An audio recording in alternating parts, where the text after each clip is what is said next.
أعوذ بالله من الشيطان الرجيم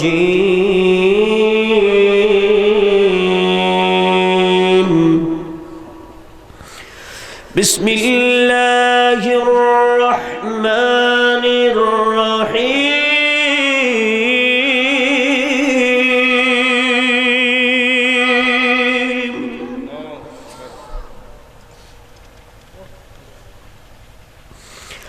ألم نشرح لك صدرك ووضعنا عنك وزرك الذي أنقض ظهرك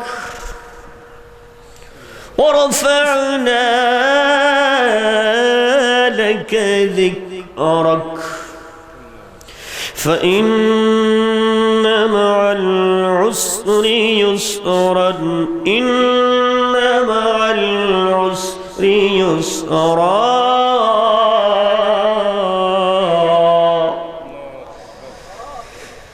فإذا فرغت فانصب وإلى ربك فارغب صدق الله العظيم.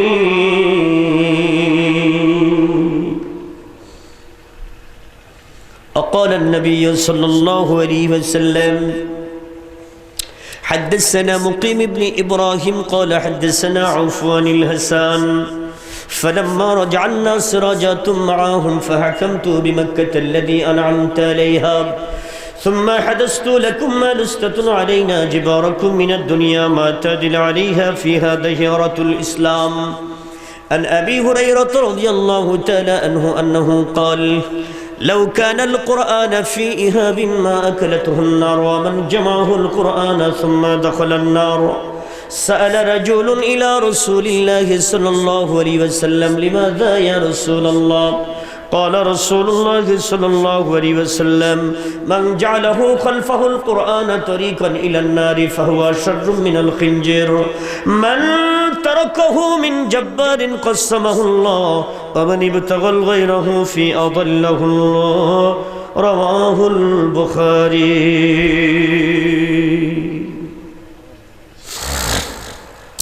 অথর্বেদ শ্লোক ৭ অধ্যায় ৩৭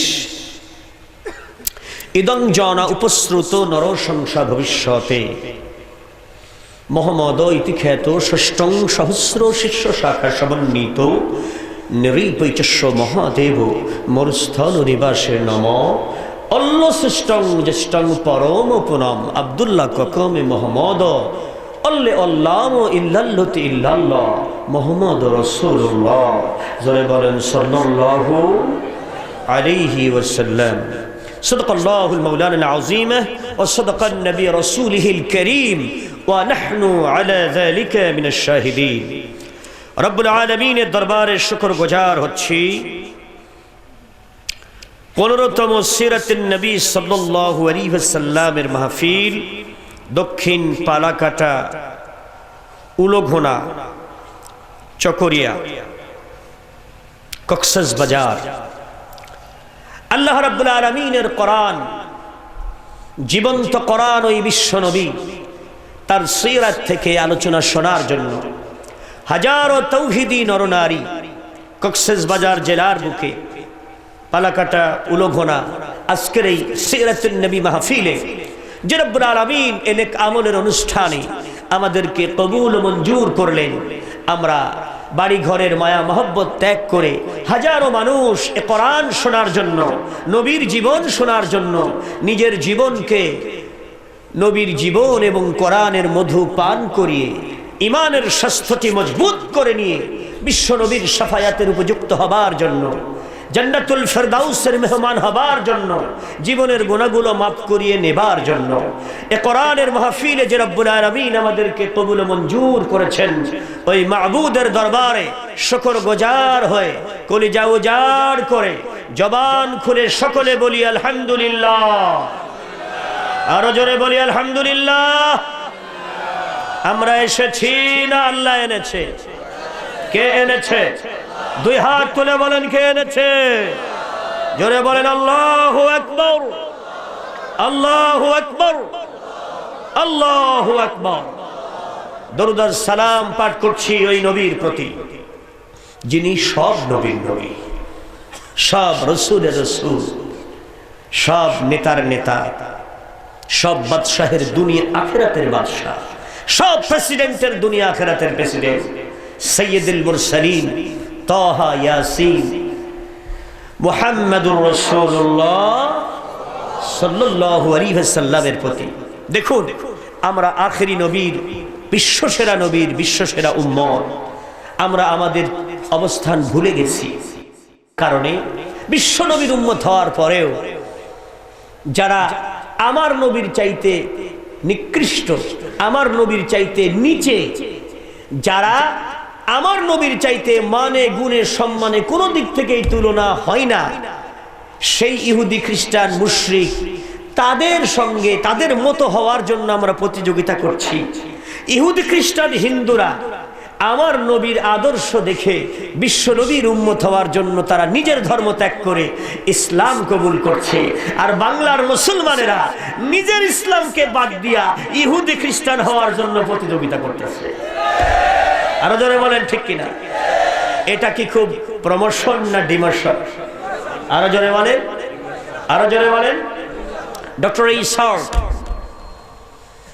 তিনি তার দ্য 100 বইয়ের মধ্যে যা লিখলেন,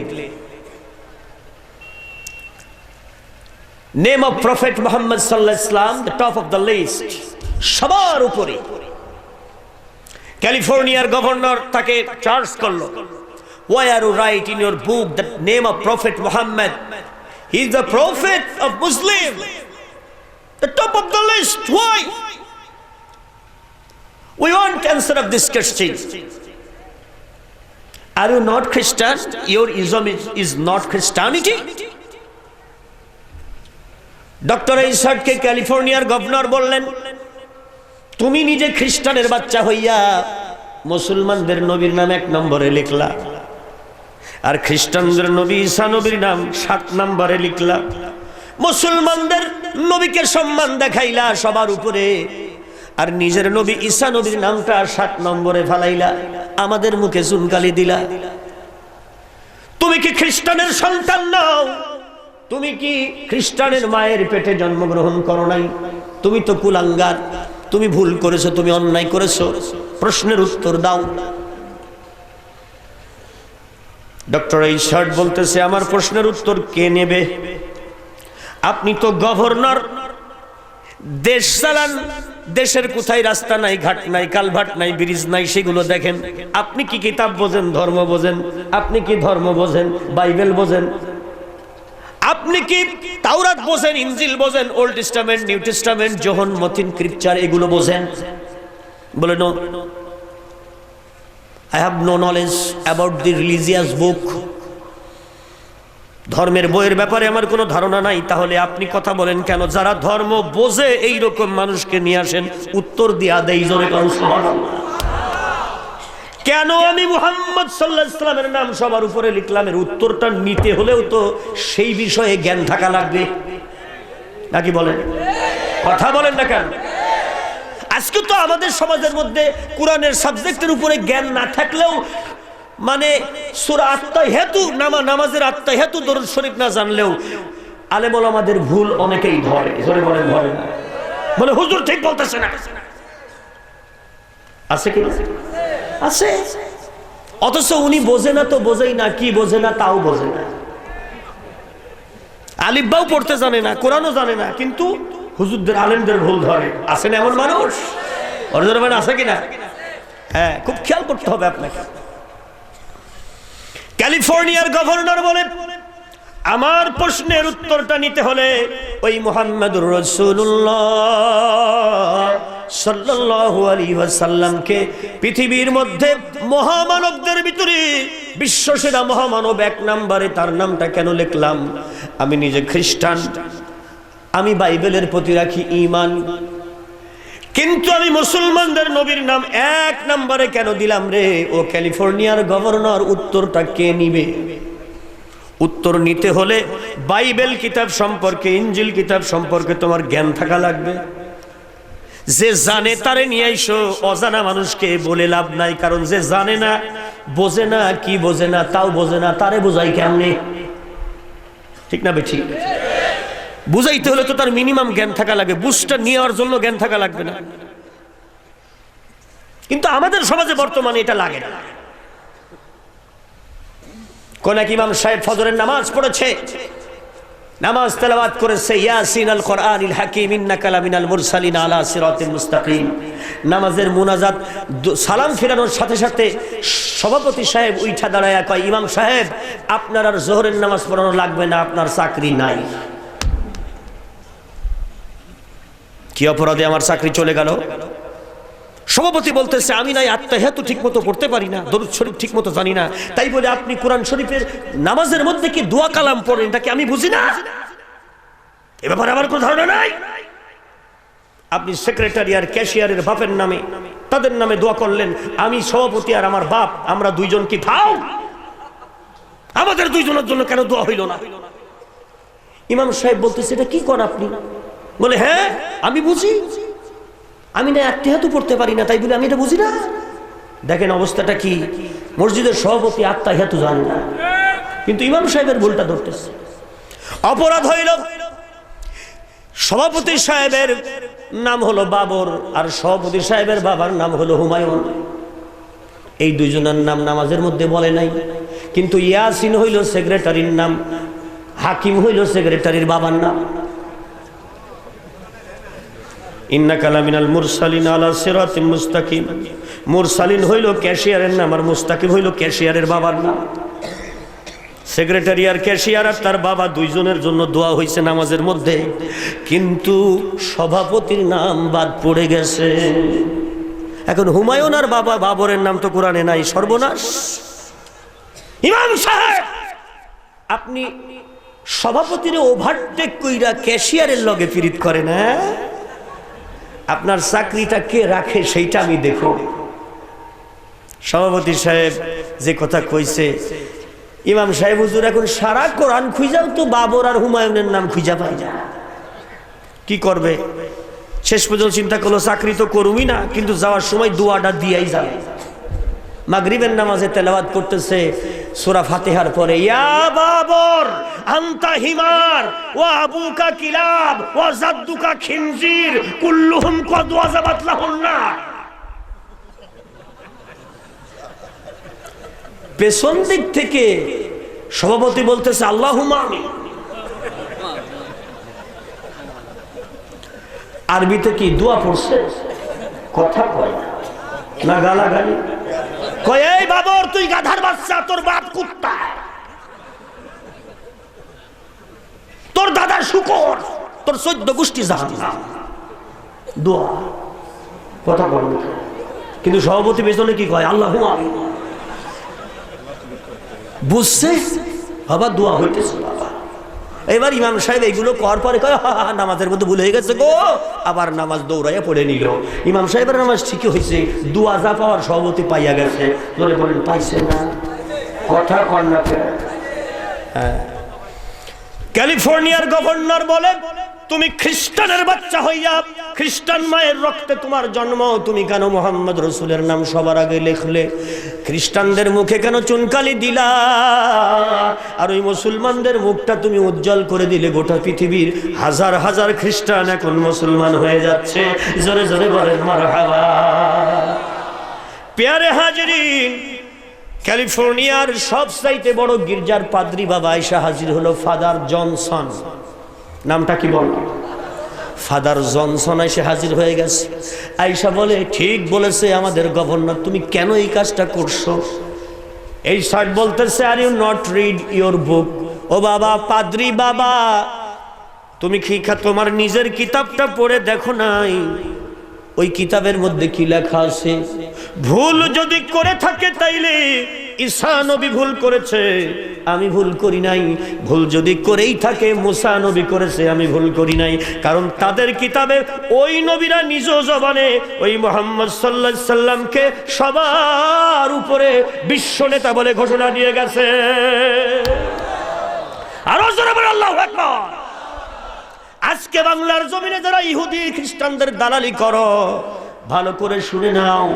According to the New Testament, page number 296, said the Isa alayhi salam to the community, I am very glad to tell you that you like to know you have done pretty well in your life. This is the constant news and great information. হযরতে ঈসা আলাইহিস সালাম দুনিয়া থেকে চলে যাওয়ার আগে তার জাতিকে বসাইয়া বললেন, ও দুনিয়ার মানুষেরা, ইহুদি খ্রিস্টানরা আমার কথা শোনো। My lifetime is short but act is long and I have to go within short time to meet the Almighty God. বেশি দিন তোমাদের মাঝে আমি থাকবো না। যাওয়ার আগে তোমাদেরকে বলে যাই, this is the constant news and great information for your life. তোমার জীবনের সবচাইতে বড় খবর হইল এটা, এর চাইতে বড় মারাত্মক খবর আর পৃথিবীতে নাই। If you want the future present life and paradise after death, মৃত্যুর পরে যদি জান্নাত চাও, ডাইরেক্ট জান্নাত চাও, কোনো বিচার তোমারে আটকাইতে পারবে না। আর যদি দুনিয়ার জীবনে কোথাও তুমি শান্তি চাও, আমি ঈসা নবী বলে গেলাম, you have to go the route of prophet Muhammad, peace be upon him, he is coming within short time. জোরে জোরে বলেন মারহাবা। দুনিয়ায় আর শান্তি আর আখিরাতে যদি মুক্তি কোথাও চাও, ব্যক্তি জীবনে, পারিবারিক জীবনে, সামাজিক জীবনে, রাষ্ট্রীয় জীবনে, শিক্ষা ব্যবস্থায়, অর্থ ব্যবস্থায়, কোর্টে কাচারিতে, বিচার ফয়সালায়, আইন আদালতে, সব জায়গায় যদি তোমরা শান্তি আর মুক্তি আর কল্যাণ চাও, আর আখিরাতে যদি মুক্তি চাও রে আল্লাহর বান্দা, জাহান্নাম থেকে যদি বাঁচতে চাও, আমি ঈসা নবী তোমার বললাম, বিকল্প কোনো রাস্তা তোমাদের সামনে নাই। You have to go the route of prophet Muhammad, peace be upon him. Muhammad রাসূলুল্লাহ আমার পরে দুনিয়ায় এসে যাচ্ছে, তোমরা তাকেই মানবে। আর কাউকে মানলে দুনিয়া শান্তি, আখিরাতে মুক্তি হবে না, কারণ তিনি হলেন বিশ্ব নেতা। আর একবার বলেন সুবহানাল্লাহ। এজন্য আজকের সিরাত মাহফিলের আলোচনার শুরুতেই সিরাত মাহফিলের ও রাসূলের উম্মতেরা, সমস্ত কিতাব বলেছে দুনিয়া এবং আখিরাতের বিশ্ব নেতা হলো মুহাম্মদুর রাসূলুল্লাহ সাল্লাল্লাহু আলাইহি সাল্লাম। তার হাতেই শাফায়াত, তার হাতেই হাউজে কাউসার, তার পায়ের নিচে সিরাতুল মুস্তাকিম। তিনিই মাকামে মাহমুদের অধিকারী, দুনিয়া আখিরাতের বাদশা আল্লাহ তাকেই দান করেছে। এইজন্য মুহাম্মদ সাল্লাল্লাহু আলাইহি সাল্লাম ছাড়া দুনিয়া আখিরাতে আর কাউকে নেতা মানা যাবে না। এজন্য বিশ্ব নবীকেই নেতা মানবো, আর কাউকে পরোয়া করি না। কে কে রাজি আছো? দুই হাত তুলে আল্লাহকে দেখা।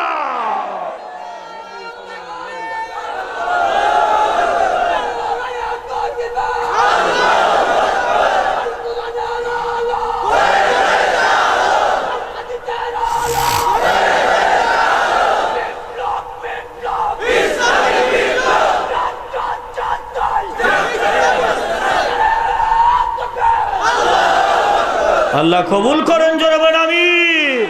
আরো জোরে বলেন আমিন। খুব ভালো করে শুনতে হবে। আমাদের সমাজের মধ্যে আমাদেরকে বুঝতে হবে কথাটা, পৃথিবীর ইতিহাস থেকে, নবীর জীবন থেকে যেই প্রোগ্রামে আলোচনা হয় সেটাই হলো সিরাত মাহফিল। আর একবার বলেন ঠিক কিনা? সিরাত মানে নবীর জীবন আদর্শ। জোরে বলেন ঠিক কিনা? খুব খেয়াল করেন, আবু জাহেলের স্ত্রীর নাম নাকেরা। জোরে বলেন, আবু জাহেলের স্ত্রীর নাম? কথা বলো। আবু জাহেল হলো মক্কার নেতা, সবাই শুনতো তার কথা, মঞ্চে উঠা সত্য মিথ্যা বানাই দিত বক্তৃতা। তিনি ছিলেন আরবের জাহিল জামানার নেতা। জোরে বলেন ঠিক কিনা? ক্ষমতার দাপট, বিরাট মাতব্বর, সে যা বলবে তাই। আমার নবী সাল্লাল্লাহু আলাইহি সাল্লামের জন্মের 48 বছরে, 40 বছরে আমার নবী নবুয়ত পেলেন, আল্লাহর হাবিব।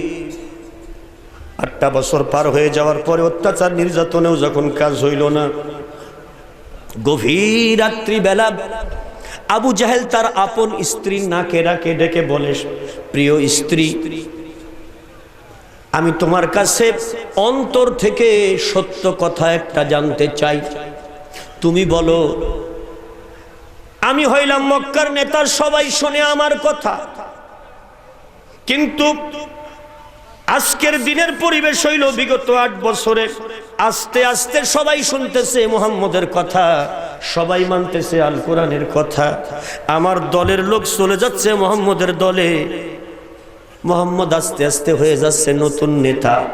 এজন্যই শুরু হয়েছে আমার মাথা ব্যথা। আস্তে আস্তে কেউ শুনতেছে না আমার কথা। এর কারণটা তো আমি জানি, বুঝতে পারতেছি না। আমার নাই কি, আমার চেহারা ভালো, বংশ ভালো, আমার টাকা আছে, পয়সা আছে, অর্থ আছে, অস্ত্র আছে, দাপট আছে, লাঠি আছে, ক্ষমতা আছে, সব আছে। মুহাম্মদের একটা বাড়ি নাই, ঘর নাই, ওর একটা অস্ত্র শস্ত্র কিছুই নাই, ব্যাংক ব্যালেন্স নাই। আমার এত দাপট, কিন্তু লোকজন কেন মনে মনে মুহাম্মদকে করে সাপোর্ট? আমি তো বুঝতে পারিনি এর কারণটা কি। আবু জাহেলের স্ত্রী নাকেরা বলতেছে, প্রাণের স্বামী রে, অভয় দিলে আমি সত্য কথা তোমারে বলি, কারণ এই ছোট্টবেলা আমাদের সামনেই জন্মগ্রহণ করেছে মুহাম্মদ রাসূলুল্লাহ। আপনারা বলেন সাল্লাল্লাহু আলাইহি ওয়াসাল্লাম। একদম ছোট্টবেলা থেকে যেদিন ওর জমানে কথা শুরু হয়েছে, সেদিন থেকে এই 48 বছরের ভিতরে একটি মিথ্যা কথা বলেছে বলে কোনো প্রমাণ নাই। 5টা পয়সা 10টি টাকা কারোর আমানতের খেয়ানত করেছে এমন কোনো প্রমাণ নাই। এ হলো মুহাম্মদ নেতা, আল কোরআনের নেতা, জীবনেও বলে না মিথ্যা কথা।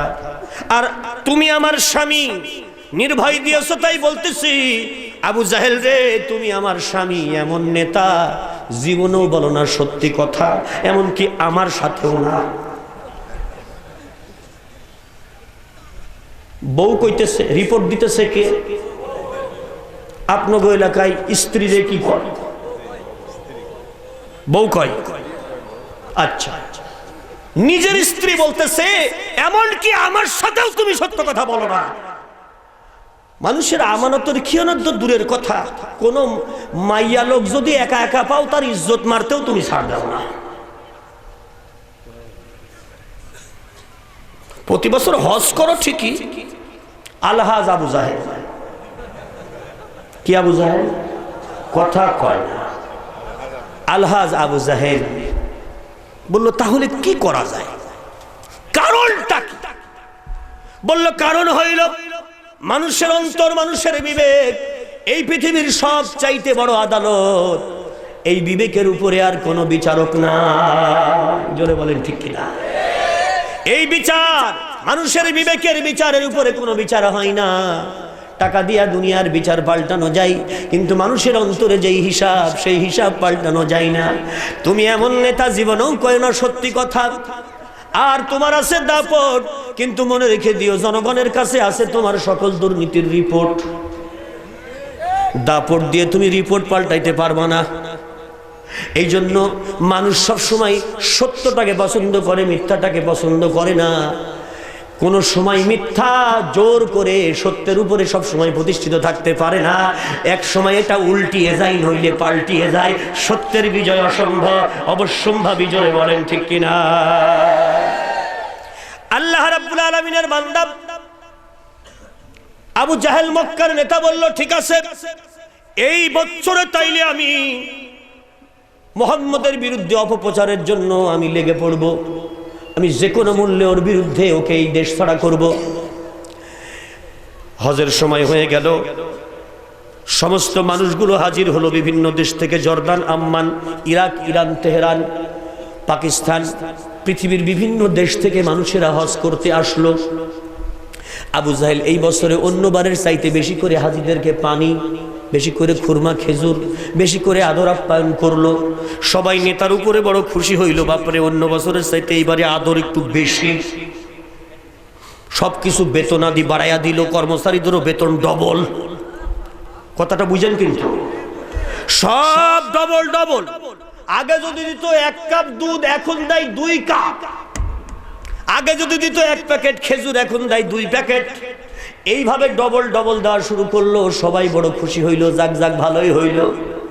আবু জাহেল দেশ বিদেশের যত মানুষ এসেছে হজ করার জন্য সবাই ডেকে বলল, ও হাজী সাহেবেরা, তোমরাও হাজী, আমরাও হাজী। কেউ কেউ বলল, তুমি তো হাজী কিন্তু আসলে পাজি। তুমি নামাজ পড়ো না, এক ওয়াক্ত, সুদ খাও, মদ খাও 5 ওয়াক্ত। এরকম ডবল হাজী আছে না কিছু সমাজে? কথা বলেন না কেন? মানে হজও করে আবার বোতলও খায়। হজ করে আসছে, আবার সুদও খায়, মদও খায়, সিটারি বাটপারি প্রতারণা জালিয়াতি অন্যায় অপকর্ম দুর্নীতি শয়তানি বদমাইশি এই সমস্ত কাজগুলো হাজী সাহেব করে। আসলে তো হাজী নাই, হলো শয়তান। জোরে বলেন এটা কি? জোরসে বলেন, আরো জোরে বলেন। আপনারা বুঝতেছেন না? এই সিটারি বাটপারি প্রতারণা জালিয়াতি অন্যায় অপকর্ম মিথ্যাচার সুদ ঘুষ জিনা ব্যভিচার উলঙ্গপনা বাহ্যাপনা এই কাজগুলোকে আল্লাহর ওলিরা করে? কথা বলেন। মুহাদ্দিস সাহেবরা করে, ইমাম সাহেবরা করে। কারা করে? অনেকে আবার কথা বোঝে নাই। আপনারা শয়তান চিনেন না? শয়তান চিনেন? একটু ভালো করে চিনায়া দেয়। বলেন, আপনাদের এলাকায় যারা কৃষি কাজ করে তাদেরকে কি বলেন? কথা বলেন। মাস্টারি করলে, ডাক্তারি করলে, ইমামতি করলে, শয়তানি করলে,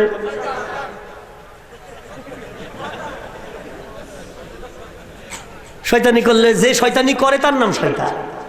ঠিক না ভাই? ঠিক। এর চাইতে সহজ তাফসীর আর আছে নাকি? মানে যে যা করে, দোকানদারি করলে দোকানদার, সওদাগর মানে ব্যবসা করলে সওদাগর। ভালো কথা, আপনাদের এলাকায় বলে, খুব ভালো কথা। কিন্তু দেখেন, উকালতি করলে, বক্তৃতা করলে বক্তা। তো যে যা করে, চুরি করলে, ডাকাতি করলে, ড্রাইভারি করলে, শয়তানি করলে, তাহলে যে যা করে সেটাই তার নাম। এখন শয়তানিটা কি? শয়তানি হলো কোরআনে যেগুলো নিষেধ করা হয়েছে এইগুলো করে শয়তান, আর কোরআনে যা আদেশ করা হয়েছে এইগুলো করে মুসলমান। আর একবার বলেন সুবহানাল্লাহ।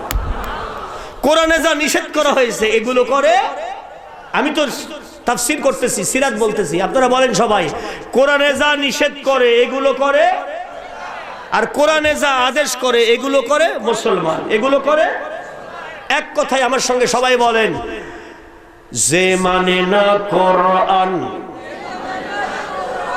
সেই হলো শয়তান,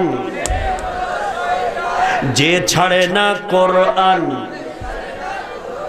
সেই হলো মুসলমান। ক্লিয়ার? যে কোরআনের বিপরীত চলবে এই লোকটা হলো শয়তান, একেবারে জীবন্ত শয়তান। জোরে কর নাউযুবিল্লাহ। প্রিয় হাজিরিন, আল্লাহ রাব্বুল আলামিনের বান্দা ক্যালিফোর্নিয়ার গভর্নর বলে, ডক্টর ইসাদ, 100 জন মহামানবের নাম তুমি লিখলে রে তোমার কিতাবের ভিতরে, ঈসা নবীকে 7 নম্বরে দিলাম। আল্লাহর বান্দা হযরতে ঈসা আলাইহিস সালাম নিজে বলেছে, he is our prophet, your prophet, prophet of world, last and final messenger of Lord.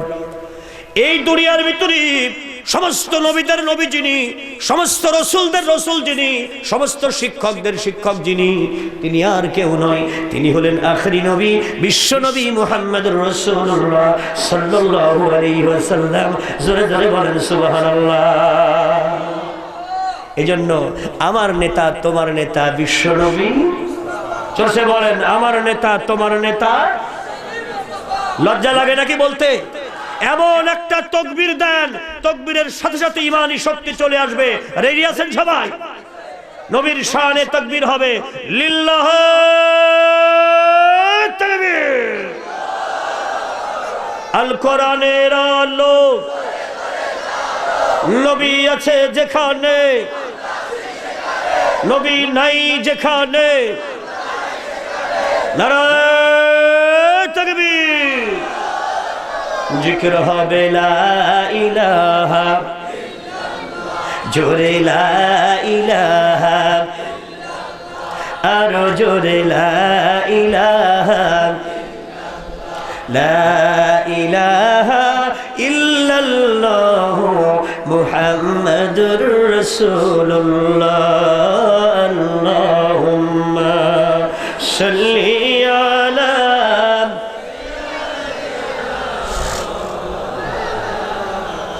وعلى آل سيدنا।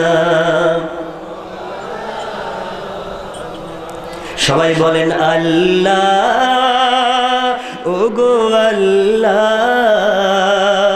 ক্ষমা করে দাও, মাফ করে দাও। বলতে পারবেন না আমার সাথে? বলেন সবাই, আল্লাহ, ওগো আল্লাহ, ক্ষমা করে দাও, যতদিনে জীবন বিনা বাজিবে,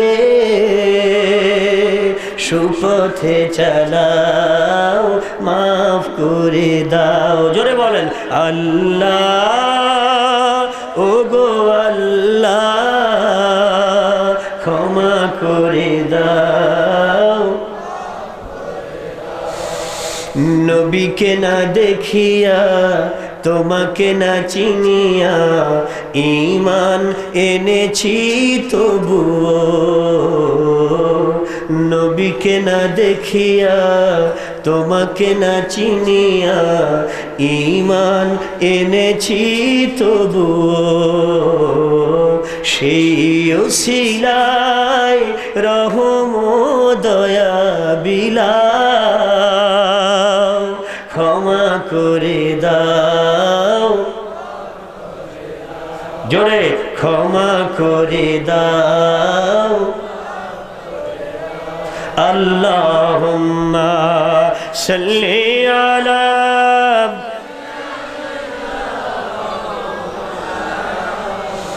ওয়া আলা আলি সাইয়্যিদিনা মাওলানা। এজন্য নবী হলো নেতা। জোরে বলেন নবী কি? জোরসে বলেন, আরো জোরে বলেন। আমার নবী এমন নেতা যে নবীর কাছে আসলে, এই সংস্পর্শে আসলে বেঈমান ঈমান পেয়ে যায়, বেনামাজি নামাজি হয়ে যায়, শয়তান মুসলমান হয়ে যায়। জোরে বলেন সুবহানাল্লাহ। যেই নবীর কাছে আসলে রে, যেই নবীর চেহারা দেখলে রে, শয়তান মুসলমান হয়ে যায়, বেঈমান ঈমান পেয়ে যায়, জাহান্নামী জান্নাতি হয়ে যায়। জোরে বলেন সুবহানাল্লাহ। আবু জাহেল হাজিদেরকে বলল, তোমাদেরকে বেশি বেশি করে খাওয়ালাম, পড়ালাম, বেশি বেশি করে খেজুর দিলাম, পানি দিলাম, কেন তোমরা কি জানো? বলল না, প্রত্যেক বছরের চাইতে এইবার আদর যত্ন বেশি। তার কারণটা বুঝলাম না। বল কারণ হইল তোমাদেরকে, তোমাদের কাছে আমার একটা দাবি, এই দাবিটা তোমাদের মানতে হবে। সবাই বলল নেতা কি বলতে চান, কথা কিসের জন্য আপনার মাথা ব্যথা? বললা আমার কথা হলো এই, আমাদের দেশে একটা পাগলের আবির্ভাব হয়েছে, ওই পাগলের নাম মোহাম্মদ। পাগলের চেহারা ভালো, ওর বংশ ভালো, ওর পরিবারও ভালো, কিন্তু সমস্যা হলো খালি ইসলামের কথা কয়। খবরদার আপনারা কেউ ওই পাগলের কাছে যাবেন না, কারণ ওই পাগলের এমন পাগল, তার চেহারা দেখলে আর কোন মানুষ তার সামনের থেকে উঠতে পারে না। ওই পাগলের কাছে গেলে মানুষ দুনিয়া ভুইলা যায়। জোরে কোন সুবহানাল্লাহ। হাজী সাহেব যারা পৃথিবীর বিভিন্ন দেশ থেকে আসছিল রে, তাফসীরে খানের ভিতরে বসে, ওই দিনে ওই বছরে 28টা দেশের মানুষ গেছে হজ করতে। পৃথিবীর 28টা দেশ থেকে মানুষ হজ করতে গেছে। পৃথিবীর 28 দেশের মানুষ আল্লাহর ইসলাম জানতো না রে, জানতো না, নবী মুহাম্মদের নাম শোনে নাই। এই 28টা দেশের মানুষ বলতেছে সর্বনাশ, হজ করতে এসে তো নতুন সংবাদ পাইলাম, এই রকম একটা পাগল না দেখে বাড়ি যাওয়া যায়। আমার নেতা তো একটা খুব ভালো সংবাদ শুনাইলো। নেতাকে বললো ঠিক আছে নেতা, শুনলাম আপনার কথা, আমরা বিবেচনা করব। হ্যাঁ বিবেচনা করব। মানুষের জবান পাল্টাইতে টাইম লাগে, কথা বলে না কেন? এক কাপ চা আর একটা বিড়ি বা সিগারেট খাওয়াইলেই পাল্টায়, ঠিক না ভাই? হ্যাঁ মানুষ। কিন্তু আবু জাহেল খেজুর মেজুর যা খাওয়া দিছে, গোশত রুটি যা খাওয়ার খাইছে, খাই কয় ঠিক আছে নেতা, ইনশাল্লাহ আমরা দেখবো, চিন্তা ভাবনা কইরা। কিন্তু সবাই চিন্তা করতেছে বহু দূর থেকে কষ্ট করে হজে আসলাম, আর এইরকম একটা মানুষের সংবাদ পাইলাম যার কাছে, তার চেহারা দেখলে তার সামনের থেকে উঠা যায় না, তার বংশ ভালো, চেহারা ভালো, চরিত্র ভালো। আমার আবু জাহেল বলছে লোকটা পাগল, তো মিলল না, তো হিসাবে তো মিলে না। আবু জাহেলি ঠিক নাকি উনি ঠিক, একবার না দেখে যাচাই না করে তো যাওয়া যায় না। একবার আল্লাহর যে বান্দাগুলো আমার নবীর সামনে গেল রে, আমার নবীর চাঁদ মুখ দেখার সঙ্গে সঙ্গে ওরা বুঝতে পেরেছে আকাশের চাঁদে যদি কোনো কলঙ্ক থাকে, আমার নবীর চরিত্রে কোনো কলঙ্ক না। ইন্নাকা লাআলা খুলুকিন আযীম। আরেকটু আস্তে বল, আরো আস্তে বল, আরেকটু আস্তে বল। বাড়ি থেকে বউ নিষেধ করে দিচ্ছে। দিনকালের অবস্থা খুবই খারাপ, হুজুর যা বলে বলুক, তুমি যেন মুটকি খুলবা না। মুটকি খোলার জন্য নিষেধ করছে বউ, আর সেই কথা মাহফিলে আইসা উনি বন্ধ করে আসছে। আল্লাহু আকবার। আল্লাহু আকবার বললে এই পৃথিবীর দুইজন প্রাণী বড় বেজার হয়, একটা নাম কুত্তা, কিডা কথা কয় না, দেখবেন আজান হওয়ার সাথে সাথে কুত্তা ঘেউ ঘেউ ঘেউ ঘেউ শুরু করে, মানে ওর খুবই ডিস্টার্ব হয়। আর কুত্তা চরিত্রের কোন কাফের যারা আছে ওদের বড় ডিস্টার্ব হয় আজানের ধ্বনি শুনলে। কথা বলেন না কেন? তাই বলে কি বাংলার জমিনে আজানের ধ্বনি বন্ধ হবে? আরো জোরে বলেন বন্ধ হবে? এই বাংলার জমিনে, শাহজালালের জমিনে, শাহপুরানের জমিনে যদি কেউ আজানের ধ্বনি বন্ধ করতে চায়, জীবন থাকতে তাদেরকে ছাড় দেওয়া হবে।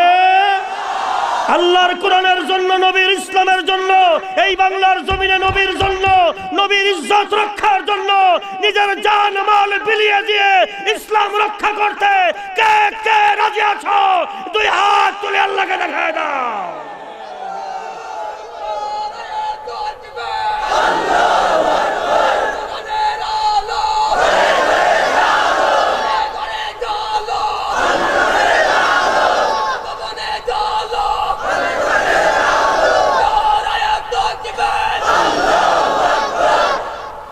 খারাপ লাগতেছে? খারাপ লাগতেছে? যে আলেম কোরআনের সত্য কথাগুলো বলবে না, ওই আলেম ও শয়তান। ও আলেম নয়, ও জালেম। ঠিক না বেঠিক? কবিতায় কত সুন্দর করে বলছে, কি হবে বেঁচে থেকে অযথা বিদ্যা শিখে যদি না গড়তে পারো শোষণবিহীন সমাজটাকে, কি হবে বেঁচে থেকে? জোরে বলেন ঠিক কিনা? কি হবে ছাত্র সেজে চুমুখে সনদখানা যদি হয় বিদ্যালয়টা পতিতাদের আড্ডাখানা? কি হবে ছাত্র সেজে চুমুখে সনদখানা যদি হয় বিদ্যালয়টা পতিতাদের আড্ডাখানা? এর চেয়ে মরাই ভালো, দুনিয়া ছাড়াই ভালো। এর চেয়ে মরাই ভালো, দুনিয়া ছাড়াই ভালো। কি হবে ধোঁকা দিয়ে বিবেকটাকে, কি হবে বেঁচে থেকে অযথা বিদ্যা শিখে যদি না গড়তে পারো শোষণবিহীন সমাজটাকে? জোরে বলেন ঠিক কিনা? কি হবে আলেম হয়ে ইমাম সেজে এই দেশেতে কোরআনের সত্য কথা যদি না কাউ বুক ফুলিয়ে? কি হবে আলেম হয়ে ইমাম সেজে এই দেশেতে কোরআনের সত্য কথা যদি না কাউ বুক ফুলিয়ে? চাকরির ভয় করো যদি ছেড়ে দাও ওই নগদি, চাকরির ভয় করো যদি ছেড়ে দাও ওই নগদি। কি হবে ধোঁকা দিয়ে আল্লাহকে, কি হবে বেঁচে থেকে অযথা বিদ্যা শিখে যদি না গড়তে পারো শোষণবিহীন সমাজটাকে? কি হবে লেখালেখি কলমবাজির এই মহড়া, সমাজের আসল চিত্র যদি না যাই তুলে ধরা? কি হবে লেখালেখি কলমবাজির এই মহড়া, সমাজের আসল চিত্র যদি না যাই তুলে ধরা? যদি ওই ঘুষের বলে কলমটা উল্টা চলে, জোরে বলে ঠিক না? যদি ওই মালের বলে কলমটা উল্টা চলে, কি হবে ধোঁকা দিয়ে বিবেকটাকে, কি হবে বেঁচে থেকে অযথা বিদ্যা শিখে যদি না গড়তে পারো শোষণবিহীন সমাজটাকে? কি হবে বেঁচে থেকে? কি হবে পুলিশ হয়ে আর্মি হয়ে এই দেশেতে যদি না রুখতে পারো সীমাহীন দুর্নীতিকে? কি হবে পুলিশ হয়ে আর্মি হয়ে এই দেশেতে যদি না রুখতে পারো সীমাহীন দুর্নীতিকে? তার সে মরাই ভালো, দুনিয়া ছাড়াই ভালো। তার সে মরাই ভালো, দুনিয়া ছাড়াই ভালো।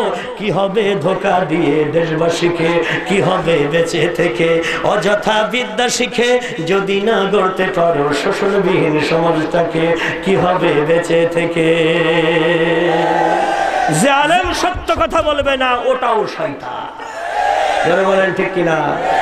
মানতে হবে কোরআন, মানা যাবে না শয়তান। সবাই বলেন মানতে হবে, মানা যাবে না, মানতে হবে, মানা যাবে না। শয়তান কাকে বলে বুঝতে পারছেন? যে শয়তানি করে তার নাম কোরআন। যে মানে না সেই হলো শয়তান। শয়তান কোরআন মানে না, মুসলমান কোরআন ছাড়ে না। জোরে বলেন সুবহানাল্লাহ। আল্লাহ রাব্বুল আলামিন বলতেছে তাআলাউ ইলা কালিমাতিন সাওয়াইন বাইনানা ওয়া বাইনাকুম আল্লা নাবুদা ইল্লাল্লাহ ওয়া লা নুশরিকা বিহি শাইআ। বান্দারে কাউকে তোমার জীবনে লাগবে না, সবাই ছেড়ে দিয়ে তুমি কোরআনের কাছে এসো। এ কোরআন তোমার দুনিয়ার শান্তি নিশ্চিত করবে, আখিরাত ফুলসিরাত মিজান কবর হাসর সব জায়গায় কোরআন তোমার জন্য শাফায়াতকারী হয়ে যাবে। জোরে জোরে বলেন সুবহানাল্লাহ। কার ঘোষণা? জোরসে বলেন, আরো জোরে। জোর হয় না? সবাই বলেন সে আল্লাহ এখানে আছে তো? জোরে বলেন আছে তো? জোরে কোন আল্লাহু আকবার। আপনারা যে এই মাহফিলে এই জায়গায় মঞ্চে বসে কোরআন শুনছেন, এই মাটি সাক্ষী, আকাশ সাক্ষী, আল্লাহ সাক্ষী, ফেরেশতা সাক্ষী। আরেকবার বলেন সুবহানাল্লাহ। আপনার নিজের দেহটাও সাক্ষী যে আপনি কোরআন শুনছেন। এই সাক্ষীগুলো আপনার পক্ষে কিয়ামতের ময়দানে দাঁড়াবে। মিনিমাম 5টা সাক্ষী বান্দার প্রতিটি আমলের পেছনে থাকে। জোরে কোন সুবহানাল্লাহ। 1 নাম্বার সাক্ষীর নাম কি? জোরে বলেন আল্লাহু আলা কুল্লি শাইইন শাহীদ।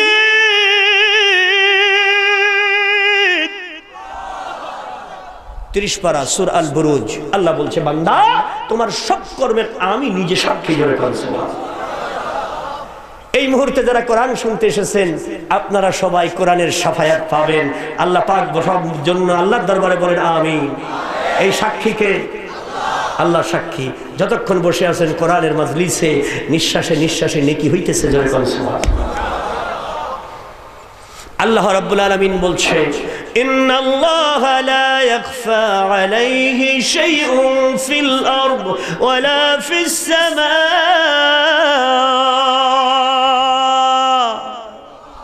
সূরা আলে ইমরান প্রথম রুকু। আল্লাহ রাব্বুল আলামিন বলছেন এই পৃথিবীতে 1 ইঞ্চি জায়গা নাই, আসমানে এমন কোন জায়গা নাই যে আমার নজর ফাঁকি দেওয়ার।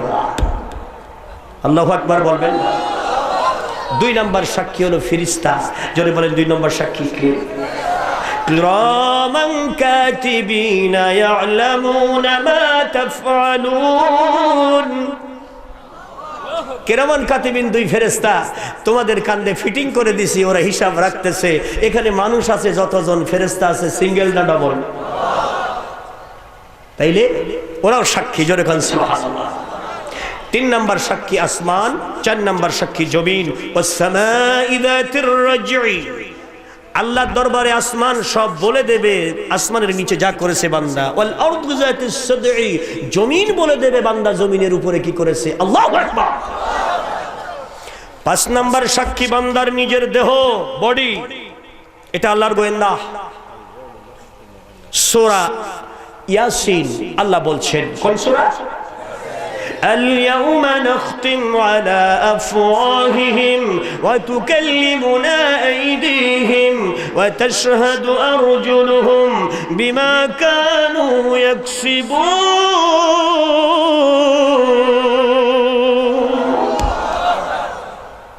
হাজী সাহেবরা বলতেছে আবু জাহেল নেতা, শুনলাম তোমার কথা, কিন্তু আমরা বিবেচনা করব তুমি যা বলেছো যেহেতু ডবল দিছো, বেতন আদি সব ডবল দিছে না, কথা কয় না। আমরা বিবেচনা করব, কিন্তু ওরা বিবেচনা করছে কথা কর না কে। রাত্র যখন গভীর হয়েছে ওরা একজন আর একজনরে বলতেছে এমন পাগল না দেখে বাড়ি যাওয়া যাবে না। ওরা দলে দলে আমার নবীর সামনে হাজির হইল। নবীর চেহারার দিকে তাকায় বুঝতে পারলো আবু জাহেল যা বলছে সব সত্য কথা। কথা কর না কে। ওরা বুঝতে পারছে এমন সুন্দর সুন্দর কখনোই মিথ্যাবাদী হইতে পারে না। একবার নবীর সামনে যে গেল অমনি কালমা পড়ে নিল, লা ইলাহা ইল্লাল্লাহু মুহাম্মাদুর রাসূলুল্লাহ সাল্লাল্লাহু। ওরা তো নিজে কালমা পড়ে মুসলমান হলোই, আরো বরং ওরা নিজ দেশে এই কালেমা ইসলাম প্রচারের দায়িত্ব নিয়ে গেল।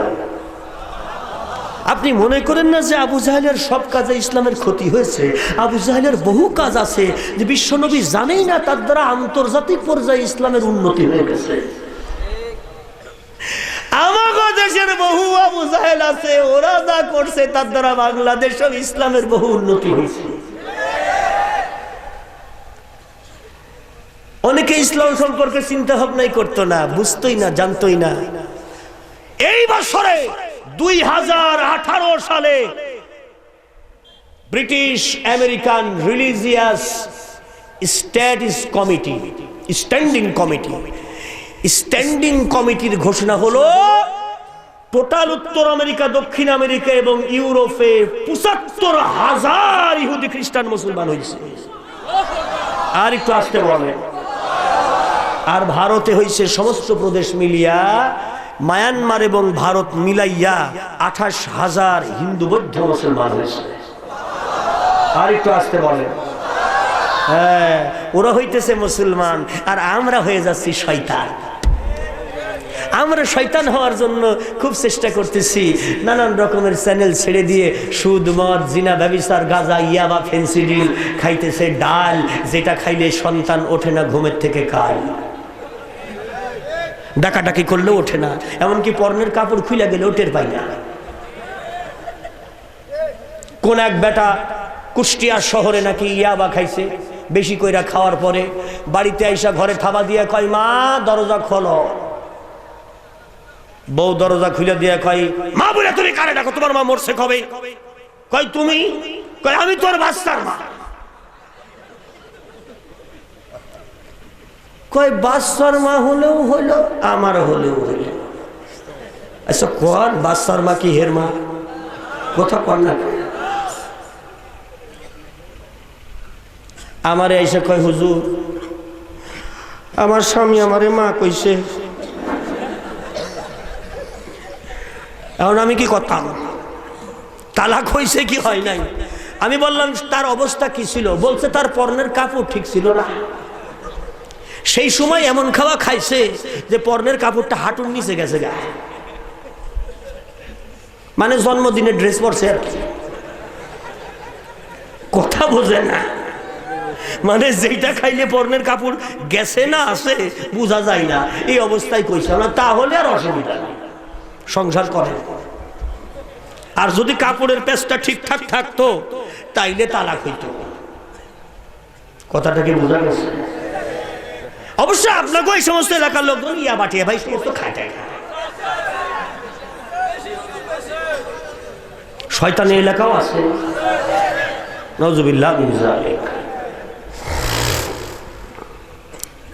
প্রিয় হাজিরিন, আল্লাহ রাব্বুল আলামিন বলছে, বান্দারে শান্তি চাও, জীবনের গুনাহ মাফ চাও, আমি রহমাতুল লিল আলামিনকে পাঠাইলাম, রহমতের খনি পাঠাইলাম তোমাদের কাছে। তোমাদের ব্যক্তিগত জীবন, পারিবারিক জীবন, সামাজিক জীবন, রাষ্ট্রীয় জীবনে সব জায়গায় রহমত পাইতে হলে রহমাতুল লিল আলামিনের পায়ের কাছে চলে যাও। রহমাতুল লিল আলামিন আমার হাবিব। আরেকবার বলেন সুবহানাল্লাহ।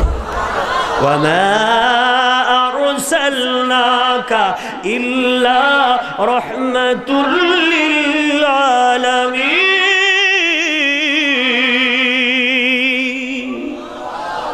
কার কথা? রহমাতুল লিল আলামিন বানাইলেন আল্লাহ মুহাম্মাদুর রাসূলুল্লাহ সাল্লাল্লাহু আলাইহি সাল্লামকে। আর রহমত আর বরকত খোঁজার জন্য ভারতে, ইন্ডিয়ায়, পাকিস্তানে, আমেরিকায়, রাশিয়ায় এইসব জায়গায় খুঁজে বেড়াইতেছে। এদের কাছে রহমত বরকত আছে? কথা বল না। 12 জন মহিলা কইছে টেম্পো আমারে ধর্ষণ করছে। টেম্পো বোঝে? আমেরিকার প্রেসিডেন্টের নাম আমি রাখছি tempo. Tram tram tram tram কোন ড্রাম কোন যাই। গতকালকে এক বুশ মরছে, কিন্তু খবরে পাইছেন আপনারা? এক সিঙ্গেল বুশ মরছে, কিন্তু ডবল হারামজাদারা মরে নাই। ডবলু বুশ আছে না, এটা ডবল হারামজাদা। আর সিঙ্গেল যেটা সেটা মরছে, ডবলটা কোনো বাইছে আছে। জুতা খাইয়া বাইছে আছে, জনে বলেন ঠিক নাকি? জুতা না খাইয়া বাইছে আছে? জুতা খাইয়া বাইছে আছে। খুব খেয়াল করতে হবে আপনাকে কথাগুলো। আল্লাহ বলতেছে, আমি রহমাতুল লিল আলামিন, শান্তি আর মুক্তির দূত বানাইলাম আমার হাবিবকে। তোমরা তাকে অনুসরণ করো। রহমত, বরকত, শক্তি, এনার্জি, আদর্শ, চরিত্র যাই চাও সব আমার হাবিবের কাছে পাইবা। আর একবার বলেন সুবহানাল্লাহ।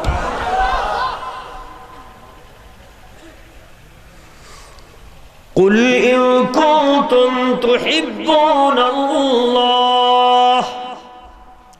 আল্লাহকে ভালোবাসতে চাও, আরশের মালিক আল্লাহকে ভালোবাসতে চাও, দুনিয়ার কোন আব্বা দিয়া তুমি আল্লাহরে পাবা না। যদি আল্লাহকে পাইতে চাও, আল্লাহ বলতেছে ফাত্তাবিউনি, আমার হাবিবকে তুমি অনুসরণ করো। আল্লাহু আকবার। বিনিময় কি হবে? ইউহিব্বুকুমুল্লাহ, আল্লাহ নিজে তোমাকে ভালোবাসবে। আমার কথাটা বোঝেন নাই? তোমার ভালোবাসা লাগবে না, আল্লাহই তোমারে ভালোবাসবে। জোরে করে আল্লাহু আকবার। আর তার ভালোবাসার বিনিময় কি হবে? ইয়াগফির লাকুম যুনুবাকুম আল্লাহু গফুরুর রহিম।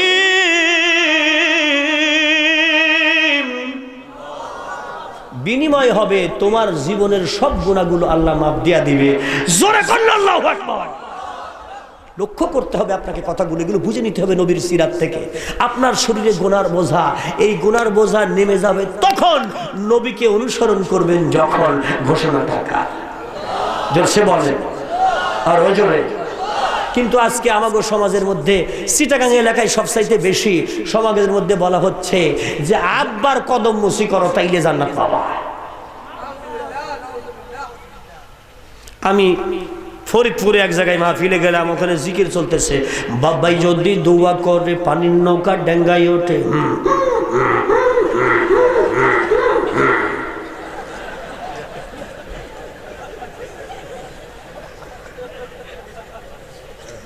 সিরাজগঞ্জে এক জায়গায় মাহফিলে গেলাম, জায়গাটার নাম শাহজাদপুর। ওরা গান গাইতেছে, জান্নাতে যদি যাবার চাও বাবার গায়ে তেল মাখাও। আমার বাবা এমন বাবা, নামাজ কালাম লাগে না। জান্নাতে যদি যাবার চাও বাবার কদম চাইও না। ও বাবা, এ বাবা, উড়ি বাবা। আমি কইলাম বাবা কি বাবা আপনাদের? বলছে আমার বাবার নাম তেল বাবা। বাবার গায়ে তেল মারলে তেল তেল করে জান্নাতে চলে যাবে, কোথাও যা কোনো জায়গায় বাঁধবে না। আমি কইলাম তেল কি সব জায়গায় মাখাবে না, দুই এক জায়গায় বাদ থাকবে?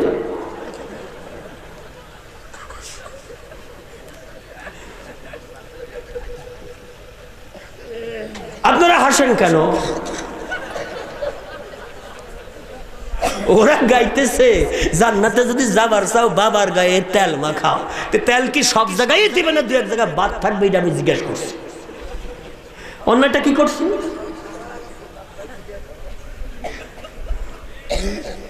কি নরমাল শয়তান না ডবল শয়তান? শয়তান স্কয়ার। মাথার মধ্যে টুপি লাগাইছে, বিড়ি খাইতেছে, আজান হইতেছে, নামাজ নাই। টুপি আছে কিন্তু নামাজ নাই, বিড়ি আছে মুখে। নামাজ পড়ে না এক ওয়াক্ত, বিড়ি খাই 5 ওয়াক্ত। এরকম ডবল ভদ্রলোক আছে না? হ্যাঁ। আল্লাহু আল্লাহু রবে নানান বাদ্য শোনা যায়, যে করেছে বাবার খেদমত সেই তো মাওলার দেখা পায়, সেই তো মাওলার দেখা পায়। আল্লাহু আল্লাহু রবে নানান বাদ্য শোনা যায়, তার মানে গান বাজনা, মানে গান বাজনা দিয়া মাওলারই পাইতেছে। আপনাকে সিটা গান জোরে কন্যা, গান বাদ্য কি জায়েজ না হারাম? জোরে বলেন কি? তাহলে সেই হারাম কাজ অবশ্য আপনাদের এইসব জায়গায় হয় না।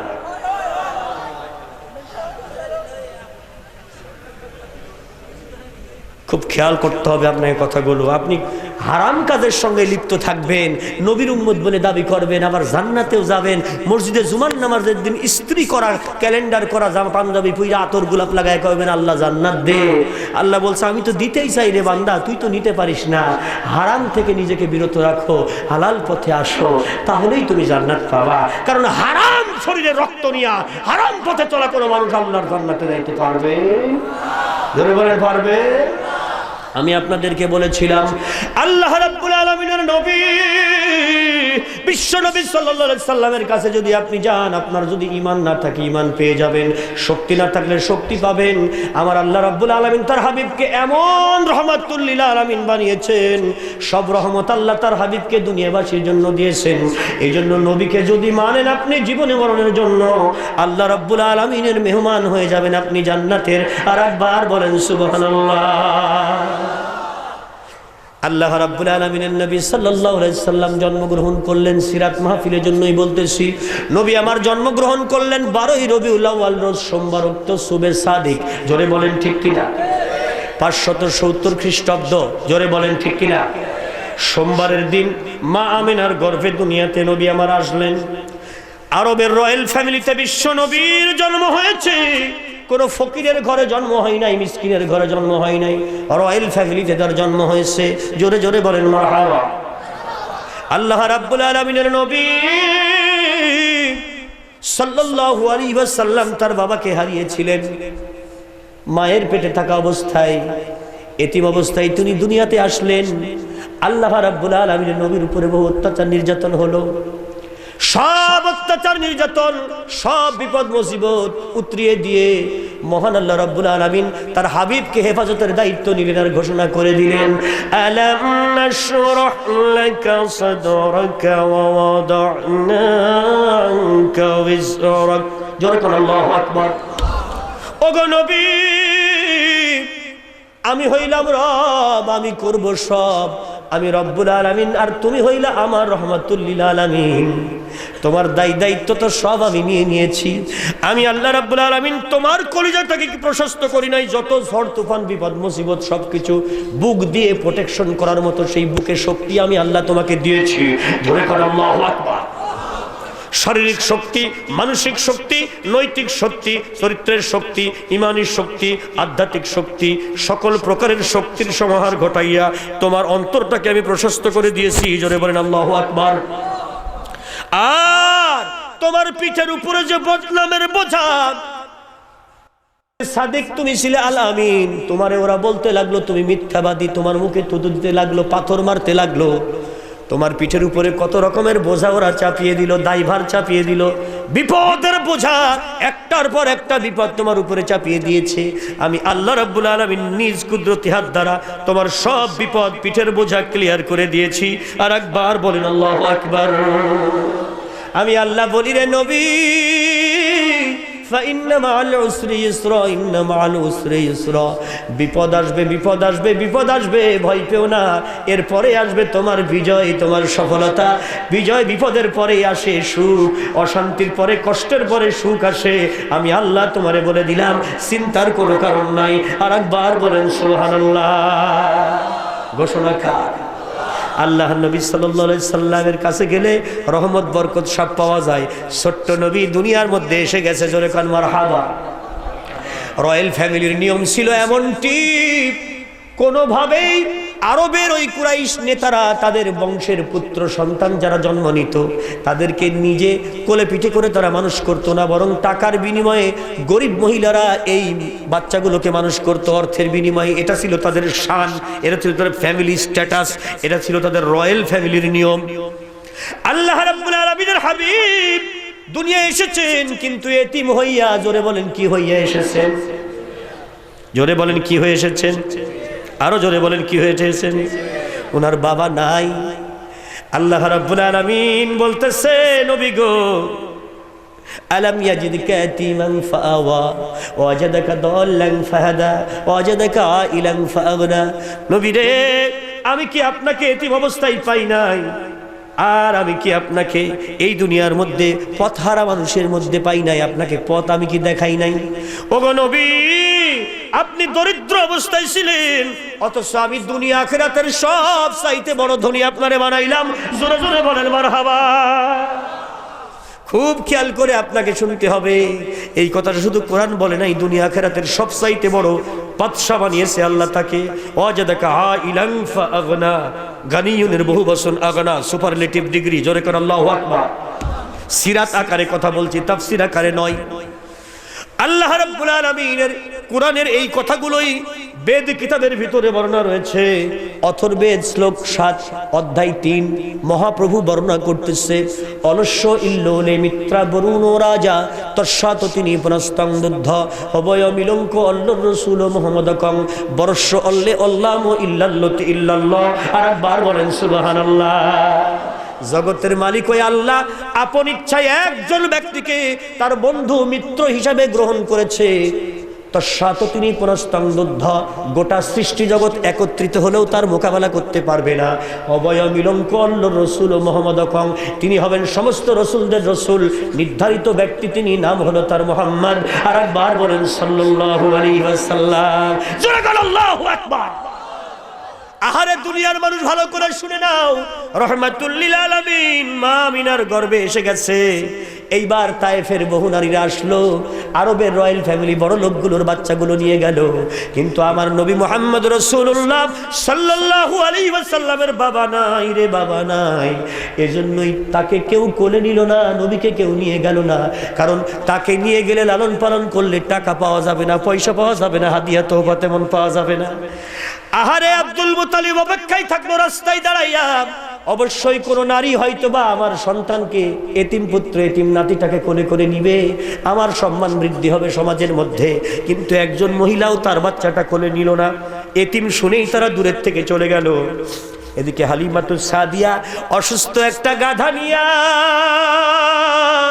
তায়েফ থেকে মরুভূমি পাড়ি দিয়া মক্কার দিকে আসতেছে। জোয়ান তাজা ঘোড়ার পিঠে চড়ে যে সমস্ত মহিলারা এসেছিল, তারা বড় বড় লোকের বাচ্চাগুলো নিয়ে ফিরে চলেছে। ওরা বলে, হালিমা তুমি কোথায় যাও? মক্কা রয়্যাল ফ্যামিলিতে আর একটি বাচ্চাও নাই, একটা বাচ্চা মাত্র আছে, আব্দুল্লাহর এতিম সন্তান, এছাড়া আর কোনো বড় লোকের বাচ্চা নাই। তুমি গিয়ে কোনো লাভ হবে না, কোনো টাকা পয়সা পাবে না, অনর্থক তুমি কেন যাও মক্কায়? হালিমাতুস সাদিয়া এই কথা শুনিয়া গাধার লাগাম টেনে মক্কার দিক থেকে ঘিরে ফিরাইয়া আবার তায়েফের দিকে রওনা দিতে চাই। যখন লাগামে টান দিছে তায়েফের দিকে চলে যাওয়ার জন্য, হঠাৎ করে গাধার শরীরে কোথার থেকে যেন এমন একটা শক্তি আসলো, সমস্ত শক্তি দিয়া গাধা তায়েফের দিকে না গিয়া মক্কার কাবা ঘরের দিকে দৌড়াইতে লাগলো। আরেকটু আসতে বলে, কিসের টানে হালিমার গাধাটা দৌড়ায়? আহারে হালিমাতুস সাদিয়া হাতের সমস্ত শক্তি দিয়া বেত্রাঘাত করে, চামড়ার চাবুক দিয়ে পিটায়, কিন্তু কোনোভাবেই গাধাটাকে মক্কার দিক থেকে তায়েফের দিকে ফিরাইতে পারে না। বাধ্য হইয়া চলতেছে মক্কার দিকে। সাফা পর্বতের এসে উপর কাছে এসে দাঁড়িয়েছে। হালিমাতুস সাদিয়া নেমেছে পর্বতের একটা বড় পাথরের সঙ্গে, দড়িটা পেঁচাইয়া গাধাটাকে বেঁধে রেখেছে। গাধা দাঁড়িয়ে আছে, কিন্তু গাধার চোখ দিয়ে অঝর নয়নে পানি পড়তেছে। গাধা পাথরের সঙ্গে মুখ লুকাইয়া গাধা ফুপিয়ে ফুপিয়ে কাঁদতেছে। হালিমাতুস সাদিয়া মনে করি এত মার মারলাম, মারের যন্ত্রণায় কান্দে। আসলে গাধাটি নবী মুহাম্মদুর রাসূলুল্লাহ সাল্লাল্লাহু আলাইহি ওয়াসাল্লামের মহব্বতে কেঁদেছে। আর একটু আসতে বলে, কে যেন গাধাকে বলেছে, গাধারে খবরদার বিশ্ব নবীরে না নিয়া তায়েফের মাটিতে ফিরবি না। দৌড়াইতেছে গাধা, এসে হাজির হয়ে গেছে।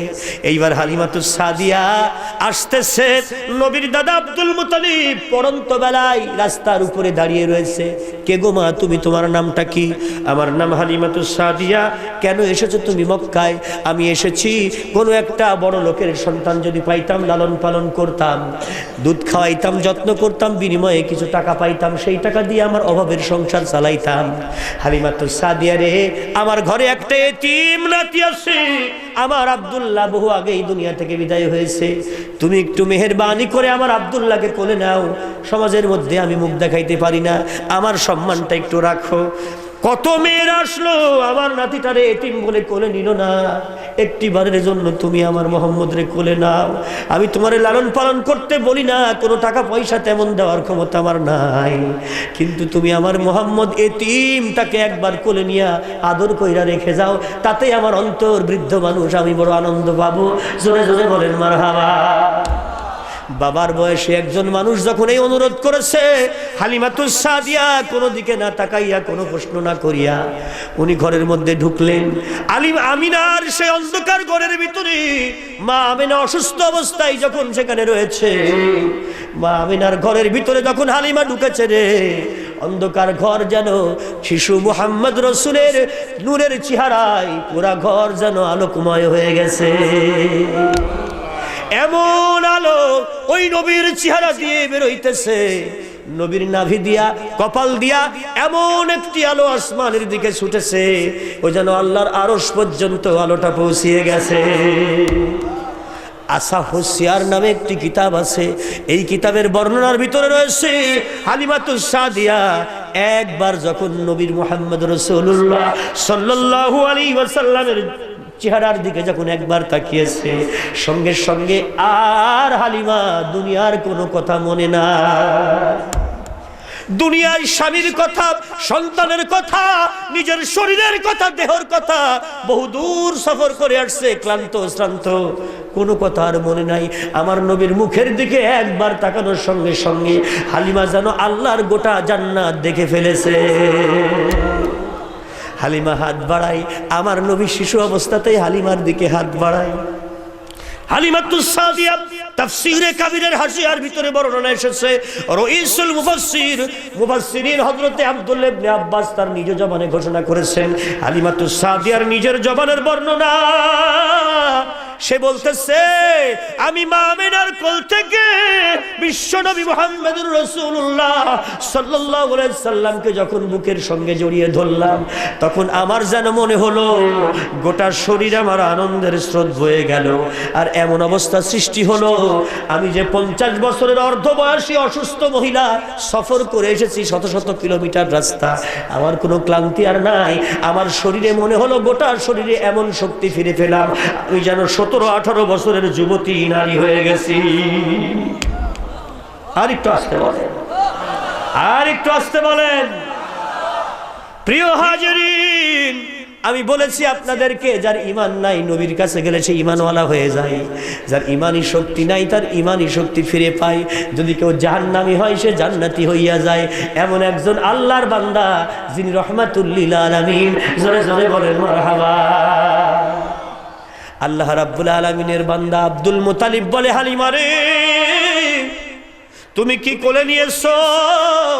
হালিমা বলে, আপনি যে বললেন আপনার নাতি এতিম, কিন্তু আমি তো দেখতেছি আমি যেন আকাশের পূর্ণিমার চাঁদ আমার কোলের মধ্যে নিয়েছি।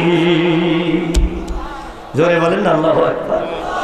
কবিতাই বলে, মা আমিনার কোলে দেখো চাঁদ উঠেছে, আল্লাহ তাআলা রহমতেরই দুয়ার খুলেছে।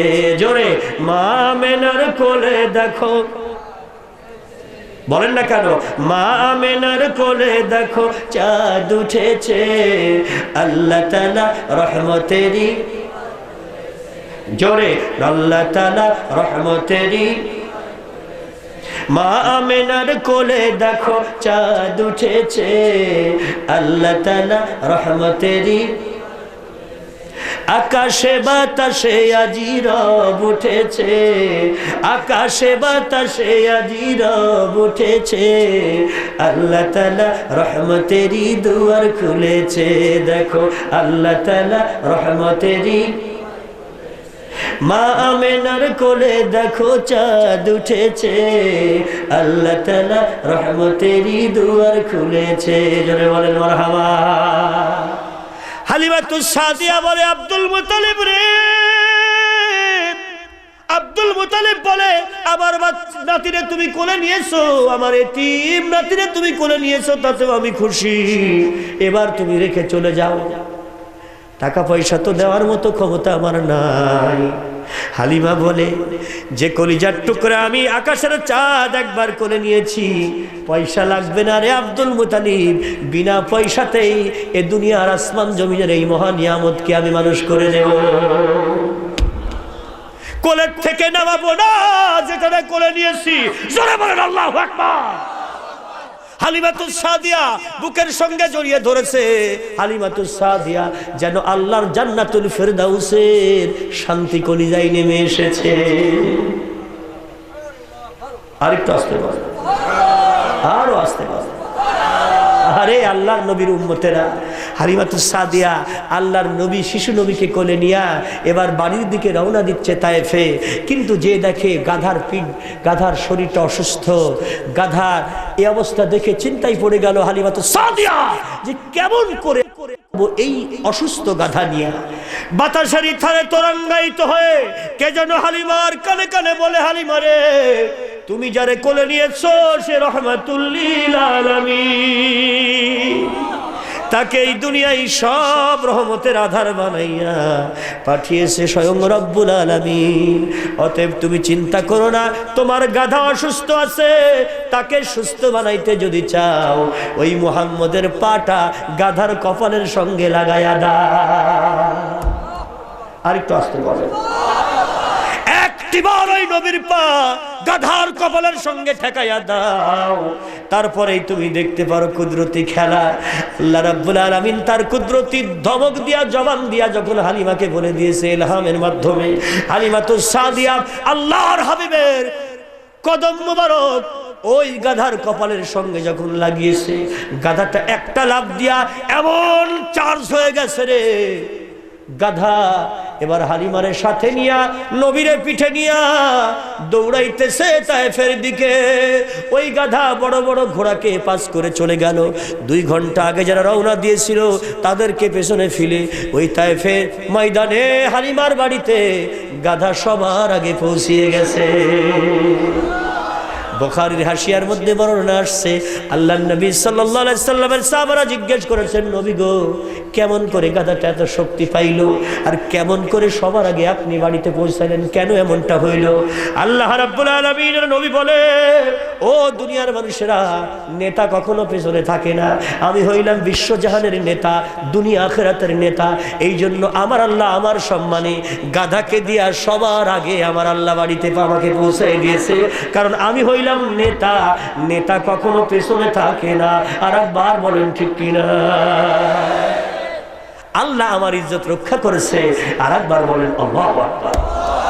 হালিমাতুস সাদিয়া বাড়িতে গেছে, রহমত আর বরকত কোথা থেকে আসে আপনি লক্ষ্য করেন। হালিমাতুস সাদিয়ার যে মরা কূপটা ছিল উঠানের উপরে, এখনো সেই কূপটা আছে, হাজী সাহেবরা যদি যান তাইফে দেখতে পাবেন। সেই কূপটার পানি ছিল না। আল্লাহর নবী যখন বাড়িতে গেছে, নবীকে নিয়ে হালিমাতুস সাদিয়া দেখতেছে তার ওই মরা কূপের ভিতরে চকচকে ঝকঝকে স্বচ্ছ সুপিয় সুমিষ্ট পানি একেবারে পরিপূর্ণ হয়ে গেছে। আরেকবার বলেন সুবহানাল্লাহ। মরুভূমির মধ্যে মরা কূপে আবার নতুন করে পানি এসেছে। হালিমার বৃদ্ধ শরীরে আবার নতুন করে যৌবনের শক্তি এসেছে, ইমানি শক্তি এসেছে। অসুস্থ গাধার শরীরে নতুন করে আবার নবীর স্পর্শ পেয়ে মারাত্মক শক্তি তৈরি হয়েছে। আর একবার বলেন আল্লাহু আকবার। খারাপ লাগতেছে আপনাদের? আরো জোরে বলেন খারাপ লাগতেছে? আল্লাহর নবীর সাহাবারা, বৃদ্ধ সাহাবারা বদরের ময়দানে, উহুদের ময়দানে, খন্দকের ময়দানে নবীকে কাছে পেয়ে, নবীর স্পর্শ পেয়ে এমন তরুণ তরতাজা যুবকের মতো হয়েছে, শক্তিশালী। তাদের মোকাবেলা বড় বড় বীর যোদ্ধারাও করতে পারে নাই। আর একবার বলেন সুবহানাল্লাহ। এমনকি বদরের ময়দানে তরবারি নেই, খেজুরের শুকনো ডাল বিসমিল্লাহ বলে আবার নবী হাতে দিয়েছে, এটা দিয়ে এই যুদ্ধে নেমে বড়। ওই খেজুরের ডাল দিয়ে কাফেরের গর্দানে আঘাত করেছে, গর্দান 2 ভাগ হয়ে পড়ে গেছে, তরবারির চাইতেও বেশি ধারালো হয়ে গেছে। আর একবার বলেন সুবহানাল্লাহ। রহমত আর বরকত রহমাতুল লিল আলামিনের কাছে। আর আমরা Bharat, Pakistan, Australia, Britain, France, German, America, Russia এইসব জায়গায় রহমত আর বরকত খুঁজতে যাই। আসলে রহমতের জায়গায় না গেলে তো হবে না। আর একবার বলেন ঠিক কিনা? আরো জোরে বলেন ঠিক কিনা? মানে চাচা মরছে কোথায় আর চাচি কান্দে কোথায়? ঠিক না বেঠিক? কথা বলে খারাপ লাগতেছে? আরো জোরে বলেন খারাপ লাগে? আমি আপনাদেরকে যেই কথাটা স্পেশালি আমি আপনাদের বলতে চাচ্ছি সেটা হলো এই, আজকে বাংলার জমিনের যেই সমস্ত মুমিন মুসলমানদের ইমানি দুর্বলতা আছে, আমার বিশ্ব নবীর চরিত্রটা একটু দেখেন, নবীর আদর্শটা একটু বোঝেন, আপনার ইমানি শক্তি ফিরে আসবে। যাদের মধ্যে ইসলামের কুওয়াত নাই, হৃদয়ে দুর্বল হয়ে গেছে, তাদের হৃদয়ের শক্তি ফিরে আসবে। আর একবার বলেন সুবহানাল্লাহ। আরো জোরে বলেন আল্লাহু আকবার, আরো জোরে বলেন আল্লাহু আকবার। প্রিয় হাজিরিন, আমাদের দুর্বলতার কারণে আমরা নাস্তিকেরা আমার নবীরে গালি দেয়, আমরা কিছুই কই না। আমরা ইয়া নবী সালাম আলাইকা, ইয়া রাসূল সালাম আলাইকা, এরপর গরম গরম জিলাপি খাইয়া হাসতে হাসতে বাড়ি চলে গেলাম। নামাজ পড়ছি না এক ওয়াক্ত, কোরআন জানতেছি না, যা দরকার সেটা বুঝতেছি না। কিন্তু নাস্তিকরা চূড়ান্তভাবে এই বাংলার জমিন থেকে ইসলাম ধ্বংসের ষড়যন্ত্র করতেছে। নবীর উম্মতেরা যদি ষড়যন্ত্রের মোকাবেলা মারাত্মকভাবে না করে, ওরা যদি মারাত্মক ষড়যন্ত্র করে, তার মোকাবেলায় আপনি যদি নরমাল ভাবে প্রতিবাদ করেন তাহলে হবে না, আপনাকেও মারাত্মকভাবে রুখে দাঁড়াইতে হবে। আরেকবার বলেন ঠিক কিনা? আপনাকে মারাত্মকভাবেই সচেতন হয়ে নবীর উম্মত হিসাবে ইসলামের পক্ষে দাঁড়াইতে হবে, নইলে বাংলার জমিনে ইসলাম ধ্বংসের জন্য ইহুদি খ্রিস্টান মুশরিকেরা কিন্তু লেগে আছে, লাগাতার তারা কাজ করে যাচ্ছে দিন রাত। আর একবার বলেন ঠিক কিনা? আরো জোরে বলেন ঠিক কিনা? যেমন উহুদের ময়দানে হযরত তালহা রাদিয়াল্লাহু তাআলা আনহু, আল্লাহ রাব্বুল আলামিনের নবীর সাহাবারা যখন বিপদের মধ্যে পড়ে গেলেন উহুদের ময়দানে, খালিদ বিন ওয়ালিদের নেতৃত্বে আক্রমণ হলো। সেই আক্রমণে বিশ্ব নবী সাল্লাল্লাহু আলাইহি সাল্লামের সামনের উপরের দুইটা দাঁত দন্দন মোবারক শহীদ হয়ে গেল। তবু হযরতে আলী, হযরতে ওমর, হযরতে ওসমান নতুন করে আবার তাকবীর দিয়া কাফেরদের মোকাবেলা করলেন, ইসলামের বিজয় আবার ছিনিয়ে আনলেন। জোরে জোরে বলেন মারহাবা। কিন্তু গিরিপথের ভিতর দিয়া পাহাড়ের একটা আড়ালে, সেই জায়গাটা আমি উহুদের ময়দানে বারবার গেছি, যতবার আমি হজে গেছি ততবার ওই জায়গায় গিয়া দাঁড়াইছি। আহারে এই জায়গাটায় আমার নবী আহত অবস্থায়, শায়িত অবস্থায় ছিল।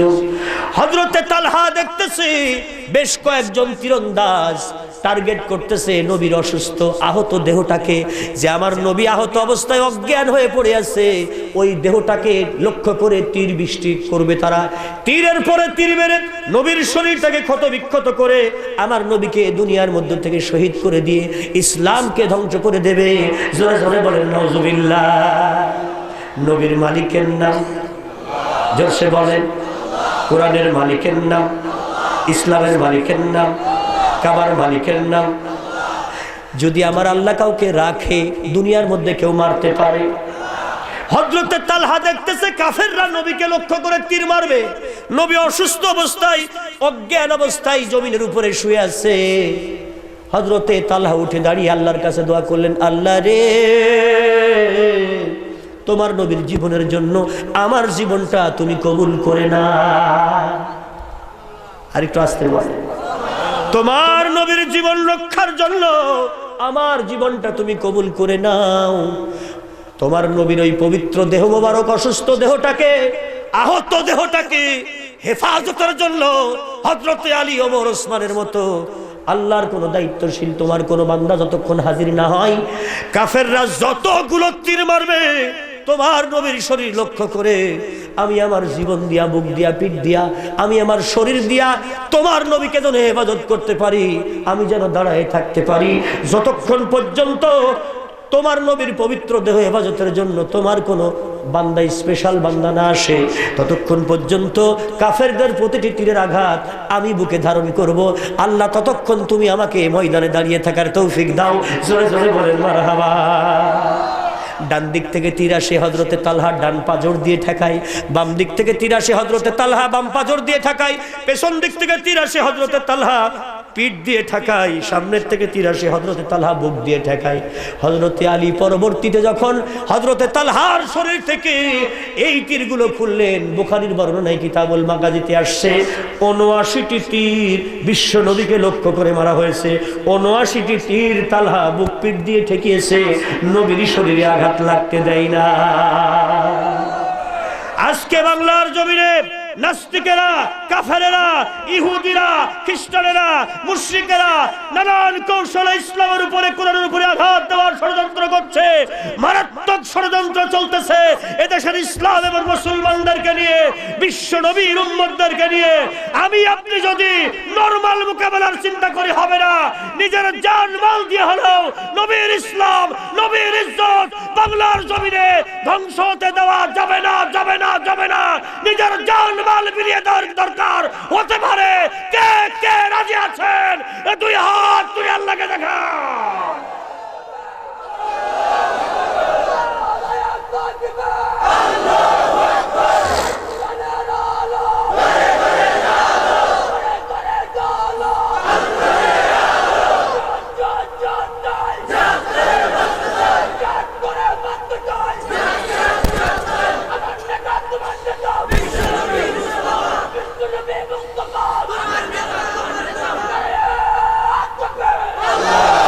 জিকির হবে লা ইলাহা ইল্লাল্লাহ, বলো লা ইলাহা, জোরে জোরে লা ইলাহা ইল্লাল্লাহ, লা ইলাহা ইল্লাল্লাহ, লা ইলাহা মুহাম্মাদুর রাসূলুল্লাহ। আল্লাহুম্মা সাল্লি আলা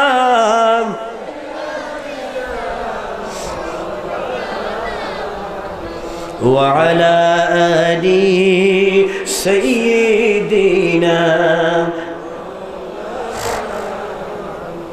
খুলাফায়ে রাশেদার সোনালি দিন কেন যে ফিরে আর আসে না, সকলে পেতার অধিকার কেন যে প্রাণ খুলে হাসে না।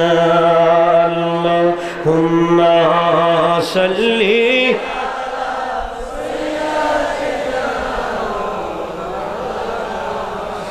ওয়া আলা আলি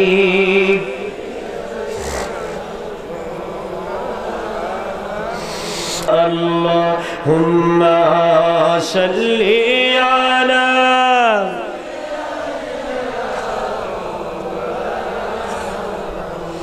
ওয়া আলা আলি সাইয়্যিদিনা মাওলানা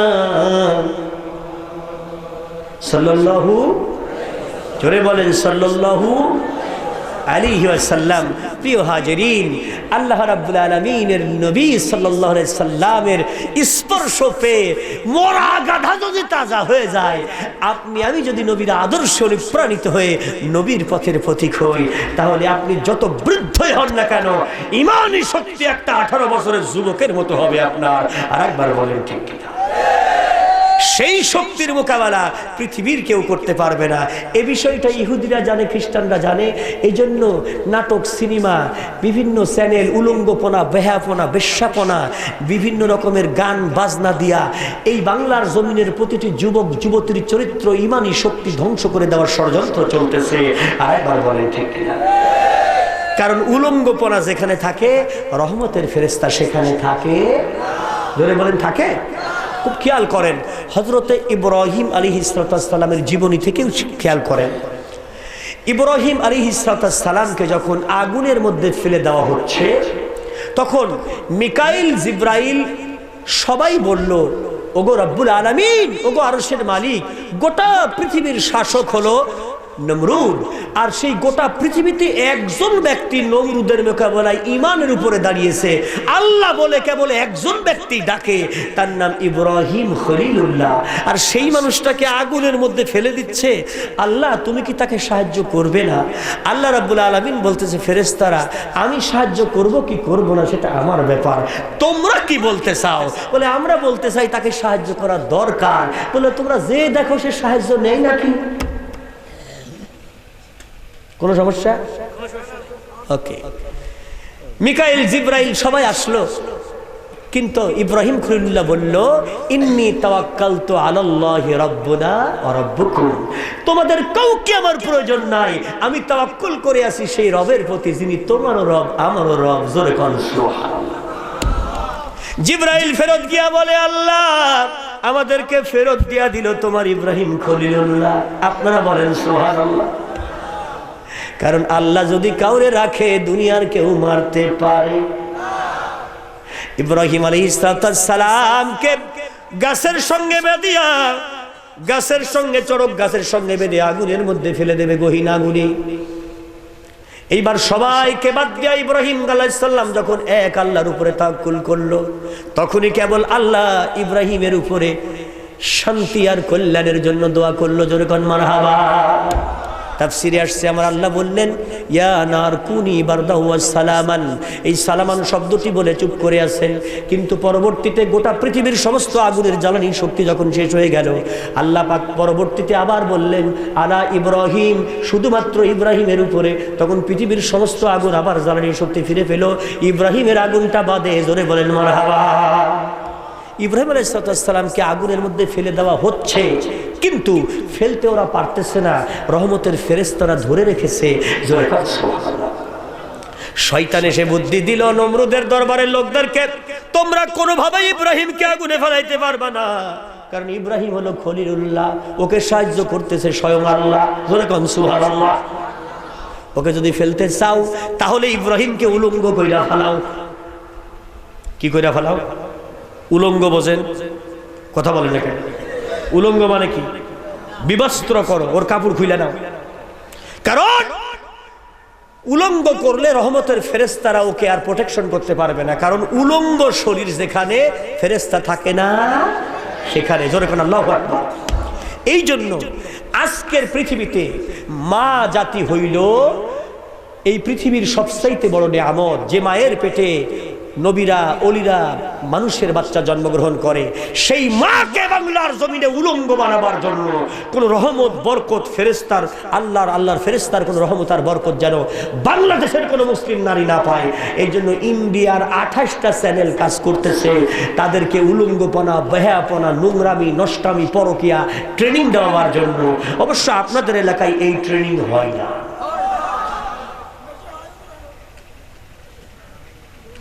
হযরত ইব্রাহিম আলাইহিস সালাম এইবার আল্লাহকে বললেন, আল্লাহ রে, এতক্ষণ পর্যন্ত যত অত্যাচার নির্যাতন সব আমি সহ্য করেছি, কিন্তু ওরা আমার পরনের কাপড় খুইলা সবার সামনে আমাকে বেইজ্জতি করবে।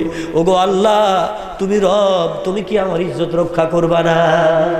আল্লাহ রাব্বুল আলামিন বললেন, ও আমার খলিলুল্লাহ, তোমার বংশে আসবে আখেরি নবী মুহাম্মদুর রাসূলুল্লাহ। আরো জোরে বলেন আল্লাহু আকবার। ও আমার খলিলুল্লাহ, তোমার বংশে আমি পাঠাবো মুহাম্মদ রাসূলুল্লাহ।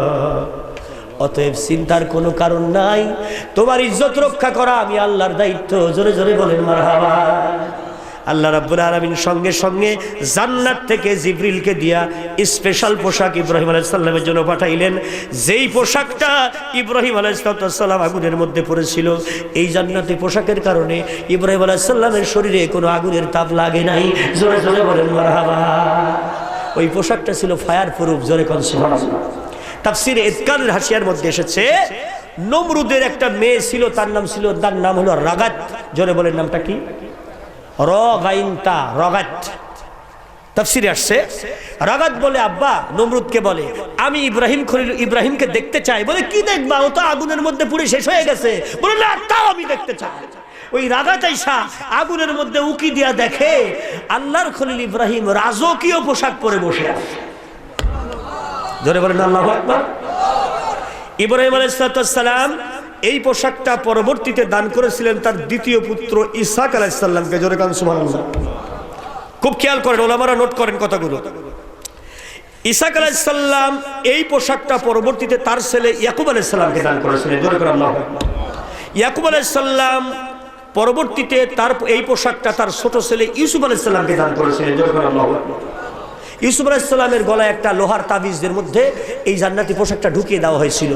পরবর্তীতে তার 10 ভাই মিলে যখন ইউসুফ আলাইহিস সালামকে আগুনের মধ্যে ফেলে দিলেন, কুয়ার মধ্যে ফেলে দিলেন, তখন আল্লাহ জিবরিল আলাইহিস সালামকে পাঠাইলেন যে ওরা উলঙ্গ করে ফেলাইছে, তুমি তাবিজ ভাঙ্গা ওর ভিতর থেকে জান্নাতি পোশাকটা বের কইরা আমার ইউসুফকে পরাইয়া দাও, যাতে ওর রাজকীয় চেহারায় রাজকীয় পোশাকে কুয়ার মধ্যে থাকতে পারে।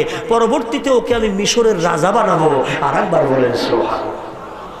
এই সওদাগরেরা, পথিকেরা, বণিকেরা যখন কুয়ার ভিতর থেকে ইউসুফ আলাইহিস সালামকে উঠাইছিল, তখন ইউসুফ আলাইহিস সালাম উলঙ্গ ছিলেন না, বরং তার পরনে রাজকীয় পোশাক ছিল। ইউসুফ আলাইহিস সালামের চেহারা ছিল রাজকীয়, তার গায়ের পোশাকও রাজকীয়।